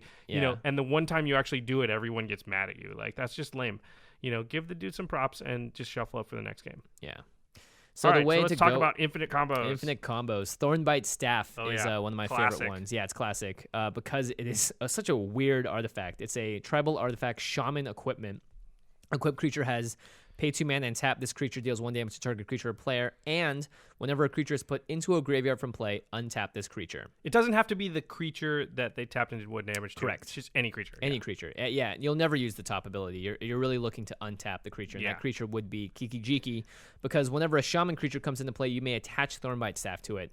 So it's a 2-drop. Normally the equip is 4, but Kiki-Jiki is a shaman. As soon as you cast him, he gets the Thornbite Staff. And he's got haste. Exactly. There's a lot of times where if the Thornbite Staff's out, if you don't destroy the Thornbite Staff, as soon as Kiki comes in, everybody dies. Right. But like, even if it's just Kiki and the Thornbite Staff and one other creature, it's super powerful, because every time he makes a copy, it dies, and then he gets to untap Kiki-Jiki.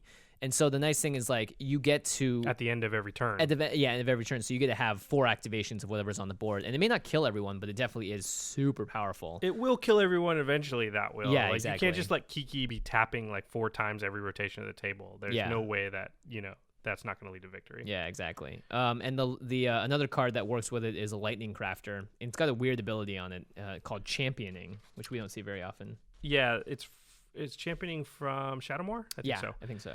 Lightning Crafter is 3 in a red for a 3/3 Goblin Shaman. So you could put the Thornbite Staff on it if you wanted to. It says champion a Goblin or a Shaman. So this means when this card comes into play, you have to sacrifice it unless you remove a Goblin or Shaman you control from the game.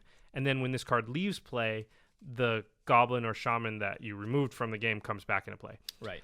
And the Lightning Crafter says tap it, and it deals 3 damage to target creature or player. So it's a pinger, except for it doesn't just ping, because that's usually 1. It bolts. Yeah, it bolts. It does 3 damage to creature or player. So there are ways to go infinite with this and the Thornbite Staff. Yeah. So for one, when you champion, you usually don't want to do it to Kiki-Jiki. You could, though, because it would protect him effectively. Correct. You could make it so that they have to kill the Lightning Crafter if they don't want to die, but then when they do, Kiki-Jiki comes back in play. But also... Yeah. Also, you can just use it to, sack a random token under him. It goes away pretty much forever because tokens don't come back from exile. And then you have this amazing ability, which Kiki can copy, and usually you're going to be killing something with this. And that means things get untapped. Yep. And when things get untapped, Kiki goes off. And so the Lightning Crafter just has, like, tapping to do a lightning bolt is really powerful.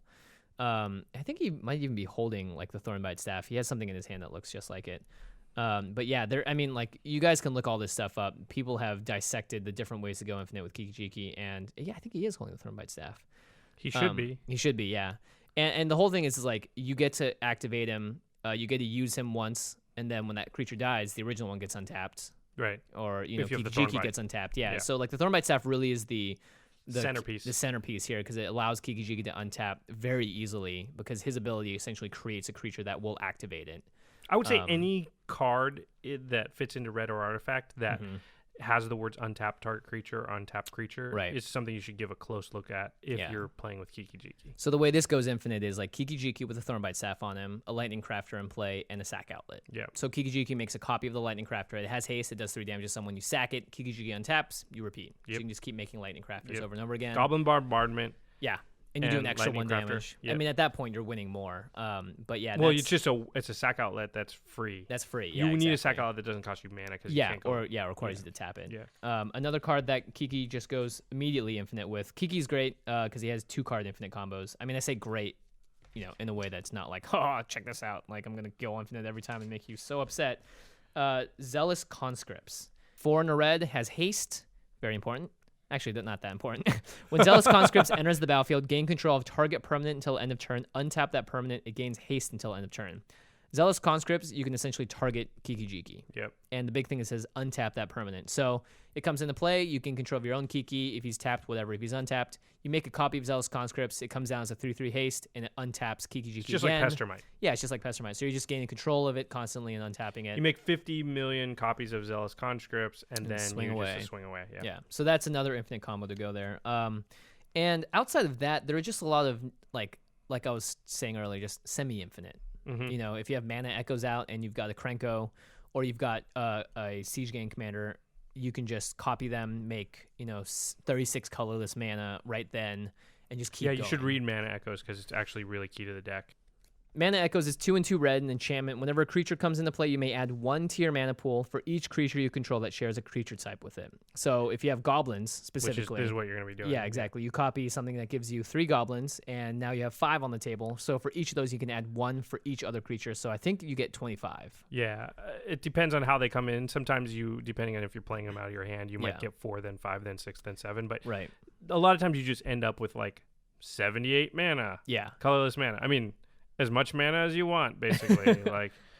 Which you can use in a variety of ways in the deck to just kill everybody. Yeah, really, it's just like, in that case, that's when you want to get out your Rolling Earthquake, because you can just hit everyone for X, and you just need 1 red untapped. Yeah, true. So, like, generating that mana, like, the win condition isn't infinite, which may make some people happy or sad, who knows, but it still is enough to end the game or, essentially take over the board. Right. And red has a lot of things that do damage to all creatures and players. It doesn't even have to be just Rolling Earthquake. But yeah, one of those X spells that hits everybody, can totally, you can use that mana. But even if you don't use it for that, you can use it for other things. A lot of times just having 70 mana or so, there's just a variety of ways to just like kill everybody. Yeah, and the thing about this deck is there are a lot of big creatures in there. Like Molten Primordial is 5 and 2 red. And you want to find ways of ramping into those cards, and Mana Echoes is a great way to be able to play out your hand and have a lot of Kiki targets. If you're looking to go the more control-y route. Okay, so let's talk about some cards that you need in the deck because they cover some bases that red normally can't have covered. So we talked about Chaos Warp earlier. It's a tuck effect. We also talked about Gamble earlier, which is the best tutor that red's got. You've got one on here, All Is Dust. Yeah, it's an Eldrazi tribal sorcery. It's a 7 mana board wipe that each player sacrifices all colored permanents here as she controls.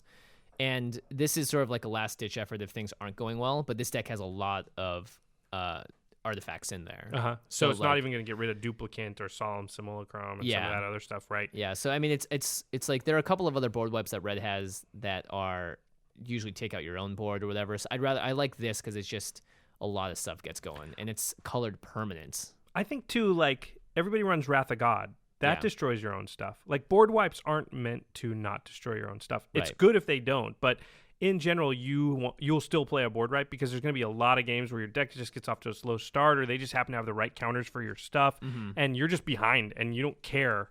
You just need to hit the reset button on the whole table And if you lose a couple of your own creatures, that's fine because you're going to lose the game if you don't. So to me, like, All Is Dust is great because you can run it in red, and it has effect that red cards generally just don't have. Yeah, and also this deck will, you'll run a couple of Eldrazi in there too, just because you can make 74 you mana can make sometimes. that much mana, yeah. So like a card like All Is Dust is just a situational one where it's like, all right, great, this is the board wipe I need to close out this game if I was behind, and this deck needs a couple of that. And actually, I guess we should talk about that next, which is how to function without Kiki. Okay. Because he is going to disappear. People are going to shut him down or whatever. Splinter Twin, I think, is the one that we talked about earlier. So essentially, it has the same ability as Kiki. It's much more limited because you can only play it on one creature. But it does help still you. Goes infinite with a lot of the same cards. I Yeah, mean, if exactly. you put it on Zealous Conscripts, it still does the thing. Exactly, yeah. So it's a way to get there without having to have your general out necessarily. And a lot of times, like, Kiki is going to cost, like, 30 mana to cast if you've played him enough because people just keep killing him. That's a lot of times. Yeah. At that point, the game should have just ended. Another card I see you have on here is Mimic Vat. Yeah. So you can imprint Kiki, I'm assuming, if he dies, and then print Kiki. Yeah. That's actually that's super powerful because it's got haste when it comes out. Well, Kiki has haste anyway, and like I said, he's just one of those cards. If he's in play for 1 second and you could tap him once, a lot of times you can just win. Yeah, exactly. And you'll want to use that for like your Goblin Recruiter as well, or your other tutor card. So it's just like, and plus you can decide whenever a card gets put into the graveyard, you can choose to exile it and mimic that, which is great. Another card is Fellhide Spirit Binder. It's a card from Born of the Gods, actually. It's 4 for a 3/4 and has Inspired. Whenever Fellhide Spirit Binder becomes untapped, you may pay 1 in a red. If you do, put a token onto the battlefield that's a copy of another target creature, except it's an enchantment in addition to other types. It gains haste, and you exile at the beginning of the next end step. So he's a guy that it's more conditional because you need to swing with him or find a way to get him tapped. But if you put Thornbite or Splinter Twin on him, then he's a shaman as well, so he fits very well with Thornbite. So he essentially does what Kiki does, but just one of. So it's a great way to like get that value still without having to. You can still copy stuff and make enter the battlefield effect. So you're not going to go infinite necessarily, but yeah. And if he has the Thornbite staff on him, then he can, you can do it every time a creature dies. So you could go semi-infinite. Semi-infinite, yeah. If you had enough mana there, you could at least do a lot of damage. Yeah, infinite just isn't. It's just enough to kill anybody is all that matters. People get really caught up on the word infinite, but really it's like you don't need to make 17 million Pestermites. You just need to make exactly the amount that will swing in and kill them, and that could be 63. Yeah, it's just easier to say a million just to just to speed things up instead of doing the hard math or whatever. Exactly. Yeah. Let's talk about some artifacts. Okay. So this deck obviously needs to run a lot of them to fill up the gap of being mono red. Any monocolored deck's going to have a lot of. It's ironic because any 5-color deck's going to have a lot of artifacts just because your mana base is all over the place. Right. And you need to smooth it out, and they need anything. Yeah, and any monocolored deck's going to need it because you just have to cover all your bases. So key artifacts. I'll talk about one called Trading Post. It's great all-around artifact. It's a 4-drop, and it has 4 abilities on it. And it's a trading post. You can either pay 1 and tap it to discard a card to gain 4 life, pay 1 life and tap it with a mana to put a 0/1 white goat creature token on the battlefield, pay 1 mana and tap it to sacrifice a creature, return target artifact card from your graveyard to your hand. That's the key. And there's also pay 1, tap it, sacrifice an artifact, draw a card. Worst comes to worst, you use those last 2 over and over again. But yeah, the big thing is like Thornbite Staff's going to get wrecked. Yeah. People know that's a key piece. Duplicate's going to get wrecked. Trading Post is a great way to recur that stuff. That's not Goblin Welder.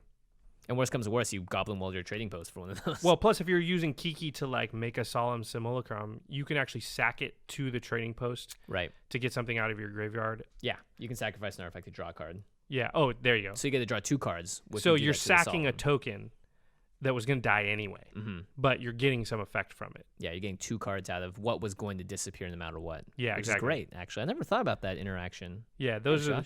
It's going to happen now. Crap. Now I can lose to this deck even more. Yeah. This is my surefire, by the way, win deck. When it's I can tell, like, when he loses a couple games in a row, he's like, I'm pulling out this deck, that's just like, it's like, crap. It's the only one that can honestly beat, like, Craig's mono blue decks, is mono red, and I think that's pretty apt. You have some other one. Rafik can do it. Rafik can do it, yeah. They have different but this uses. is probably your most competitive one, Yeah. Another artifact that was made for this deck, it's made for monocolored decks in general, is Gauntlet of Power. It's a artifact. It's a 5-drop, As Gauntlet of Power comes into play, choose a color. Creatures of the chosen color get +1/+1. When a basic land is tapped for mana of the chosen color, its controller adds 1 mana of that color to his or her mana pool. So it's a universal effect. It does affect everybody, but you're mono. Yeah. Everybody else is probably not. You're going to benefit much more out of this. I mean, worst case scenario, you're giving a third of this effect to a couple other players and 100% of it to you. Often it's like less than that because not everybody's playing red. So, yeah, it's very worth it. Yeah, and also it buffs all your goblins. And if you're going for that route, if you need to win just by overrunning them with goblin tokens, then this is a great way to do it. Right. And also, you get to choose when to play it. Yeah, so you don't just play it out there. You say, oh, I just made 40 goblin tokens. Now I'll play it out there. I'm about to attack. So it's like, yeah, it gives all your dudes something, but it doesn't matter because you're dead. Yeah, and you're going to ramp up a lot. You can use like a coat of arms at that point. You'll probably have the mana to play it as well. Another card is Extraplanar Lens. Oh yeah. Yeah, it's and this is I think has drawn actually some ire online. I was looking it up, and some people actually are not so big fans of what the interaction is here. It's a 3-drop artifact. It has imprint. When it comes into play, you may remove target land you control from the game, and it's imprinted on this card. And whenever a land with the same name as the imprinted card is tapped for mana, its controller adds 1 mana of his or her mana to his or her mana pool of any type that land produced.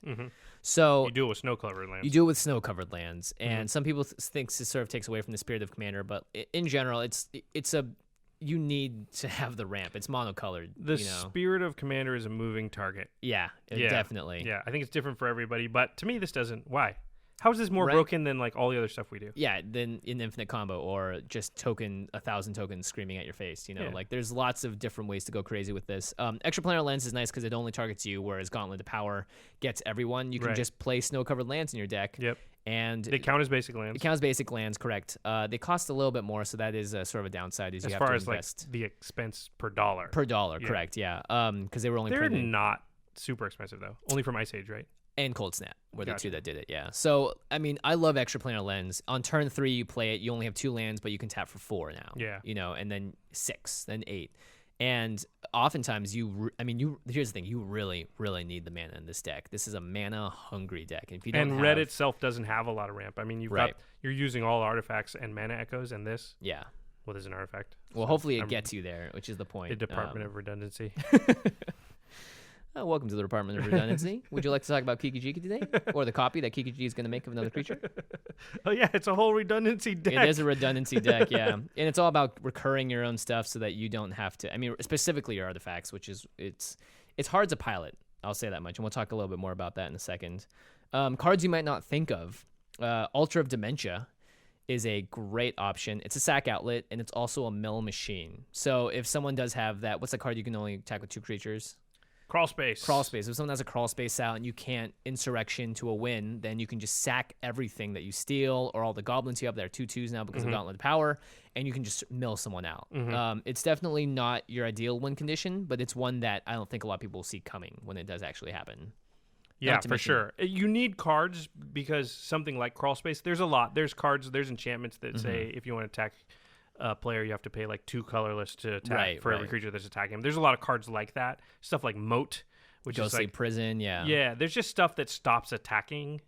Makes it basically like a player can't really be attacked. Yeah. And so you need cards like Goblin Bombardment or like Altar of Dementia that just say, okay, well, Kiki-Jiki's going to make a bunch of one creature, and I just need that to kill everybody. And it doesn't have to. They don't have to do it by attacking. They can do it by sacking and doing 1 damage. They can do it by milling them out. But whatever that is, like I just want to make sure that I win once I make 10 million of something. Absolutely. And another great thing about the Altar of Dementia is that like if someone tutors and you have a 1/1 goblin out, before they put the card on the top of their deck, you can just sack the goblin and they don't get their card they tutored. Yeah, that's actually really important because there's so much tutoring going on in EDH. There's also like people have scroll racks, people have Sensei's Divining Top, people are Brainstorm. They're just doing shenanigans where they're stacking the top of their library. Like imagine against a hell of a deck.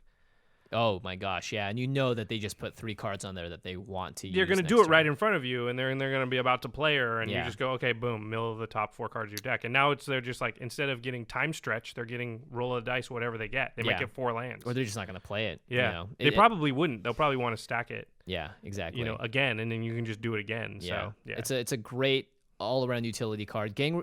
Milling in general isn't a viable strategy, I don't think, Commander, but being able to control the top of other players' decks is very valuable. Yeah, and like you said, sometimes you can just mill everybody out. Yeah.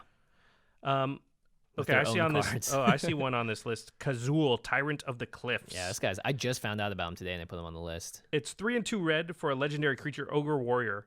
Whenever a creature an opponent controls attacks, if you're the defending player, put a 3/3 red Ogre creature token onto the battlefield, unless that creature's controller pays 3. So they attack you. If they don't pay 3, you get a 3/3. Free tokens. Yeah, this is actually. Wow. It's very reactive. I think this is also a little meta dependent because if everyone's just slinging like counter spells or whatever, then he's not going to do anything for you. Yeah, whenever a creature an opponent controls. I mean, this is for every creature. Every creature, yeah. So token decks. A token deck's totally hosed by this. Yeah. Wow. Yeah, pretty powerful. It's interesting because it doesn't seem like something red would normally be good at. Right. Which is like blocking. Yeah. Yeah. Since when does red want to block? It is a powerful card. And in general, like if people are going to try and kill you by conventional means, at the very least, you have more ammo to your Altar of Dementia. You have more ammo to Mana Echoes. You know, you've got all these things that can help you generate. You know, if you sacrifice this to an Ashnod's Altar, you got more mana there. So it's you're always trying to find ways to make tokens and make more guys on the battlefield that you can use as your ammo. Because they're fuel. Yeah, they're your fuel. Cool. So he's got a nice little bit there. And then the last guy's Nullspine Dragon, which is 5 and 2 red for a 7/5 flying dragon. When Nullspine Dragon comes into play, you may discard your hand and draw cards equal to the damage dealt to target opponent this turn.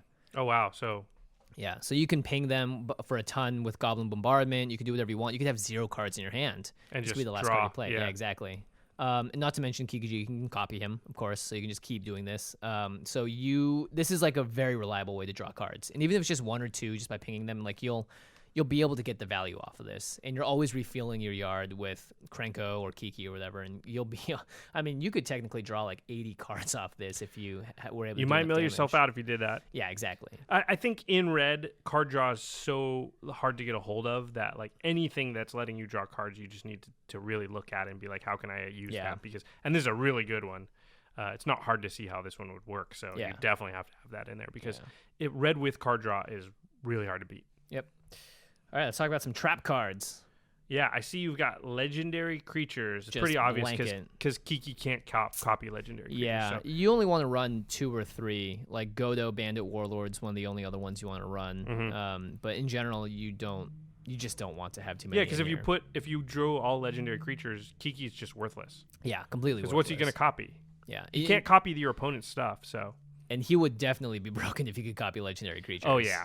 I'm glad that has a stipulation. He's broken enough as it is. Yeah, exactly. And then just also single-use large-scale effects because, people can see it coming. Like an Insurrection is really hard to pull off in this deck sometimes because you're running a mono-red. That card is definitely in there. You have 8 mana up. Someone's probably going to try and hold a counter against you. And just like anything that tries to do too much in one swift stroke, you're going to want to be attacking from different angles. You want to like amass a force and then come at them in a way that they are unable to stop. So if Kiki's out in the battlefield, it's really hard to stop his activated ability.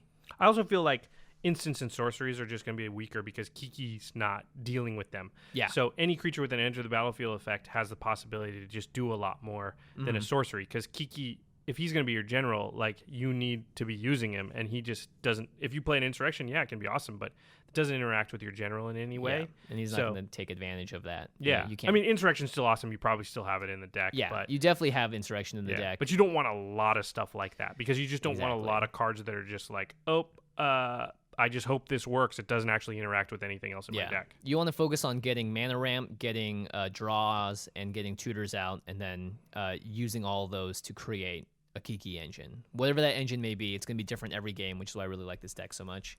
But it also has a lot of consistency as well. Yeah, because there's a lot of different pieces that combined with Kiki are just powerful. Yeah. So, okay, let's talk about ways that, like, when you're playing this deck, people, what do they do to fight you? Counter. Yeah, Red's bane of existence since the very beginning is counter spells. Yeah. And you're making so many plays where it's like, okay, if this just lands, I win. Yeah. Yeah. So counterspell is really important against every deck and definitely decks with infinite combos. Yeah, definitely infinite combo decks. And different kinds of counters too, like Stifle can stop just the whole thing from going off in the first place. Also, consistent spot removal. So being able to just get rid of Kiki. It's kind of like a counter, but it's like if you can only allow him to activate once, great. A 1-for-1 for Kiki-Jiki is That's only totally going to work fine. for so long, though. I feel like It once is. the game gets a little bit later, all of a sudden, if Zealous Conscripts is out, and Oh, yeah. like unless you have a counter spell, it doesn't matter if you can spot removal one of them because you can do all this stuff in response. Yeah. But split second stuff would work well. Split second stuff is really good. And on that same sort of note, artifact destruction as well. Oh yeah, this deck relies really heavily on artifacts. Yeah, and it's able to recover a lot of those, but if you get rid of a lot of their key pieces and they just don't draw into what they need, then you've really put a hamper on the deck. Because I'd say this deck is like 30% powered by artifacts, if not more. It really relies on the mana rocks and all the utility little artifacts in there to get the deck what it needs. I think also like crawl space, Right. like that kind of effect. The effect moat's super expensive, so I'm only mentioning it because it's that type of effect. Yeah. It's the effect that says creatures can't attack unless blah blah blah, or only this many creatures can attack. Silent Arbiter, only one creature can attack or block each that turn. hoses that. Yeah. Yeah, it's not that you can't win. It's just instead of 12 cards in your deck, you need one of 2 cards in your deck. You know, you need Goblin Bombardment or you need Altar of Dementia. Like that's very specific. Whereas if it's just going to be attack with a million creatures, there's a lot of cards in the deck that do that. Yeah, and there's also Torpor Orb. Oh, kind of the bane of this, or Hushwing Griff This is my Torpor Orb sound. Yep, that's the bane of existence for this deck. Hushwing Griff, yeah. It still can go off, right? Kiki-Jiki can still make copies in response to stuff. It's hard to go infinite though It's without very the hard. battlefield. Yeah. Well, it's almost impossible to go infinite without that. So yeah, I think the Thornbite Staff would still work. Yeah, Thornbite stuff would still allow Kiki-Jiki to untap. You just won't get the abilities of creatures coming into play. So it's very important. I also wrote play blue ? On here. Just like we said earlier, counter spells are very important against this deck. And also Voltron can have a big effect against this deck. Unblockable Voltron, just get in 21 commander damage before Kiki can go infinite. Or just force me to block with stuff that, like I will die or whatever. Well, the deck feels like it doesn't have a ton of direct interaction with the opponent, right? Because red has mostly damage-based interaction, which isn't great at an EDH. Like Lightning Bolt is one of the most powerful spells ever printed in the history of Magic. But in EDH, I mean, it didn't even make either of our top 10 lists because 3 damage is just not enough. Doomblade is still good in EDH because it still kills a creature. But Lightning Bolt just gets way weaker in a format where everybody starts with twice as much life and they're just playing bigger stuff. So just too often Lightning Bolt won't kill something. And that's indicative of how red works in EDH. So really good point. That's why Voltron is strong against it, because Voltron's just trying to do what it's trying to do, which is create one big creature and then kill you with it. And really, if you don't have a way to slow them down, you're in big trouble. Yeah, exactly. And this deck doesn't actually interact very well. Chaos Warp. Chaos one Warp, of your only ways. But at that point, the person that is Voltroning out is gonna have Lightning Greaves on them, or yeah. or I mean, you'd Swiftfoot have boots, to have to Chaos Warp it right when it comes out. Yeah, exactly. But that's one of your few ways to really interact in that way. Yeah, exactly. Because you're just not running like a whole bunch of like spot removal type stuff, and you don't have a ton of board wipes, which is normally how we remove stuff. Just because red's not that great at it. You also don't want to dilute your deck with more stuff that doesn't allow you to get where you need to go. You're focused on your own goal here, and other players can do what they want. Maybe you'll be able to insurrect them or whatever, or steal some of their stuff, but ultimately if you're not able to go off, then your deck's dead in the water. So how to avoid their counters, and sort of this goes into the piloting of the deck as well, is you need to understand your opponent's deck if you're going to really pilot this correctly, because you're going to know when they have counterspell magic up or mana up, or you're going to know that they have this kind of spot removal or this that's going on in their deck, and playing around it's really important. Oh, a good way to play against counters is to cast your commander. Yeah. It's because it doesn't cost you a card from your hand. So what you do is like you play your commander out, they counter it, you're fine with it. You took a counter out of their hand and didn't cost you a card. Sure, your commander costs a little bit more the next time you play it. In a deck like this, though, it's just that Sol Ring has to get tapped now for that or whatever. And it didn't take a card out of your hand. That's a big thing, because one, red just has a hard time drawing cards. You're going to be behind in the card advantage war if you're not careful. And that's just a way of like, they can't have counters forever. Well, sometimes some decks can. Yeah, sometimes they're going off and they're drawing 50 cards and they're holding them in your hand, and then you've got to build your deck a little bit differently to combat that. But you're probably not going to win at that point anyway, right? Yeah, in general, like it's a good way to sort of get a counter of their hand is just play your commander because you don't want to Yeah. actually use a card on it. Yeah. So the way to really pilot this deck is, try and cast Kiki when there aren't counter spells up. If you do have to, fine. Just keep developing your board state. As a result, you'll have mana rocks out. You have your extra planar lens. Really just be able to remove any threat on their board when you see it. So getting a duplicate out, being any of the number of the creatures in this deck that do X amount of damage when they come out into play, like Flametongue Kabu just does 4 damage or something, and usually that's enough to slash someone to death. FTK, baby, FTK. Yeah, so just like really getting that stuff out, really controlling. You want to play control is kind of strange, but you want to be able to establish your board presence without them disrupting it. And once you're able to do that, then just have fun taking a 5-minute turn. I mean, the great thing about this deck is it can be very fast. Yeah, exactly. So yeah, it's good one-on-one, and it's still strong multiplayer. Mm-hmm. You're going to get a lot of hate for it, which is why this deck is easily transformed into any of these 3 amazing commander decks, which is Norn the Wary or Krenko Mob Boss. Mm-hmm. So, if you're getting too much hate, then just make a couple alterations, and you've got a new commander deck that still has Kiki-Jiki in there. Yeah, and there's so many ways to go find Kiki that the deck basically can still work the same, but it just doesn't look quite the same. Yep. Yeah, that's a good point. Yeah. So it's a really fun deck.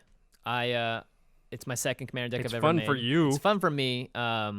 It's a cool deck. It's a very good deck. Yeah, it's hard to beat. And if you're looking to make kind of like the Gaddock Teague deck, a deck that is not, it's still controlling, but it's not completely restrictive and allows you to go off and a lot of fun interactions. This isn't as mean as Gaddock Teague, not at all. It doesn't stop other people from doing what they're going to do. It's just like they're going to have to do what they're going to do pretty fast. Otherwise, this will kill them. Yeah, and this is definitely a mana-hungry deck and a competitive one-on-one deck. So, cool.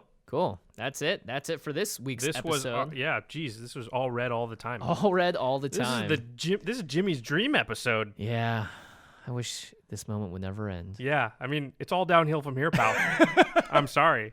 But we're probably never going to have another episode that's like quite all the way up your alley. That's really true. I don't think, until the mono red commander decks come out. That's true. Oh, you're right. We're going to have at least one more episode where we talk. But I'll make sure that the main topic in that episode has at least one other color mentioned at some point in it. Yeah, right. So the reason that we're trying to do these sort of top 10 lists is that these decks are coming out and they're going to be awesome. Man, I can't wait for them. Yeah, we'll probably try. I don't know if we'll be able to, but we'll probably try and hit each color at some point before they come out. It's so a people cycle. Can start preparing. Mm-hmm. Because we're going to get these monocolored decks for every color, and it'll be good to know what the staples of each color are by the time those come out, and everybody will be ready. And, there's planeswalkers as commanders. It's going to change, a lot of what we're saying, but, I'm pretty sure Wheel of Fortune's still going to be really good. Fork's going to still be really powerful. You're still going to want Chaos Warp, like that kind of stuff. So, And I can't wait to do like a set review kind of the commander decks and helping you guys figure out what cards you should keep for certain situations and which cards might not make the cut if you're transforming it into whatever you're going to make. Yeah, there's going to be a lot to discuss. So. Yeah, very exciting, cool. yeah. Don't forget, you want to win some prizes? You want to win some booster packs? 3 people have already. You That's could be the next lucky person. You could be the next 3 lucky people. Yeah. Remember, make your list of your top 10 red cards. Put them in the comment section on Rocket Jump on this podcast episode's page, and we will choose 3 people at random, and you're going to get some free stuff. Yeah. Win awesome prizes. Win only on the Command Zone. Because I'm a number 1 guy or girl. I think we're up to the number 4 time. We've said that quote now. It's the first rule of comedy, man. Repetition is funny. Yeah. By the time it hits 8, it like sort of 6 and 7, it stops being funny, and 8 it just becomes hilarious. Yeah. I don't think I'm gonna quite make it to 8. No, I don't think so. We're at the end of the episode. The music is probably coming in at this point. I'll try though, because you are my number 1. All right, bye everybody. Have a good one. See ya.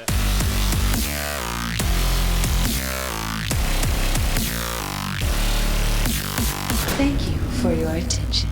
For further inquiries, send an email to commandcast@rocketjump.com or ask us on Twitter @JFWong and @JoshLeeQuai. See you later, alligator. Greetings, humans.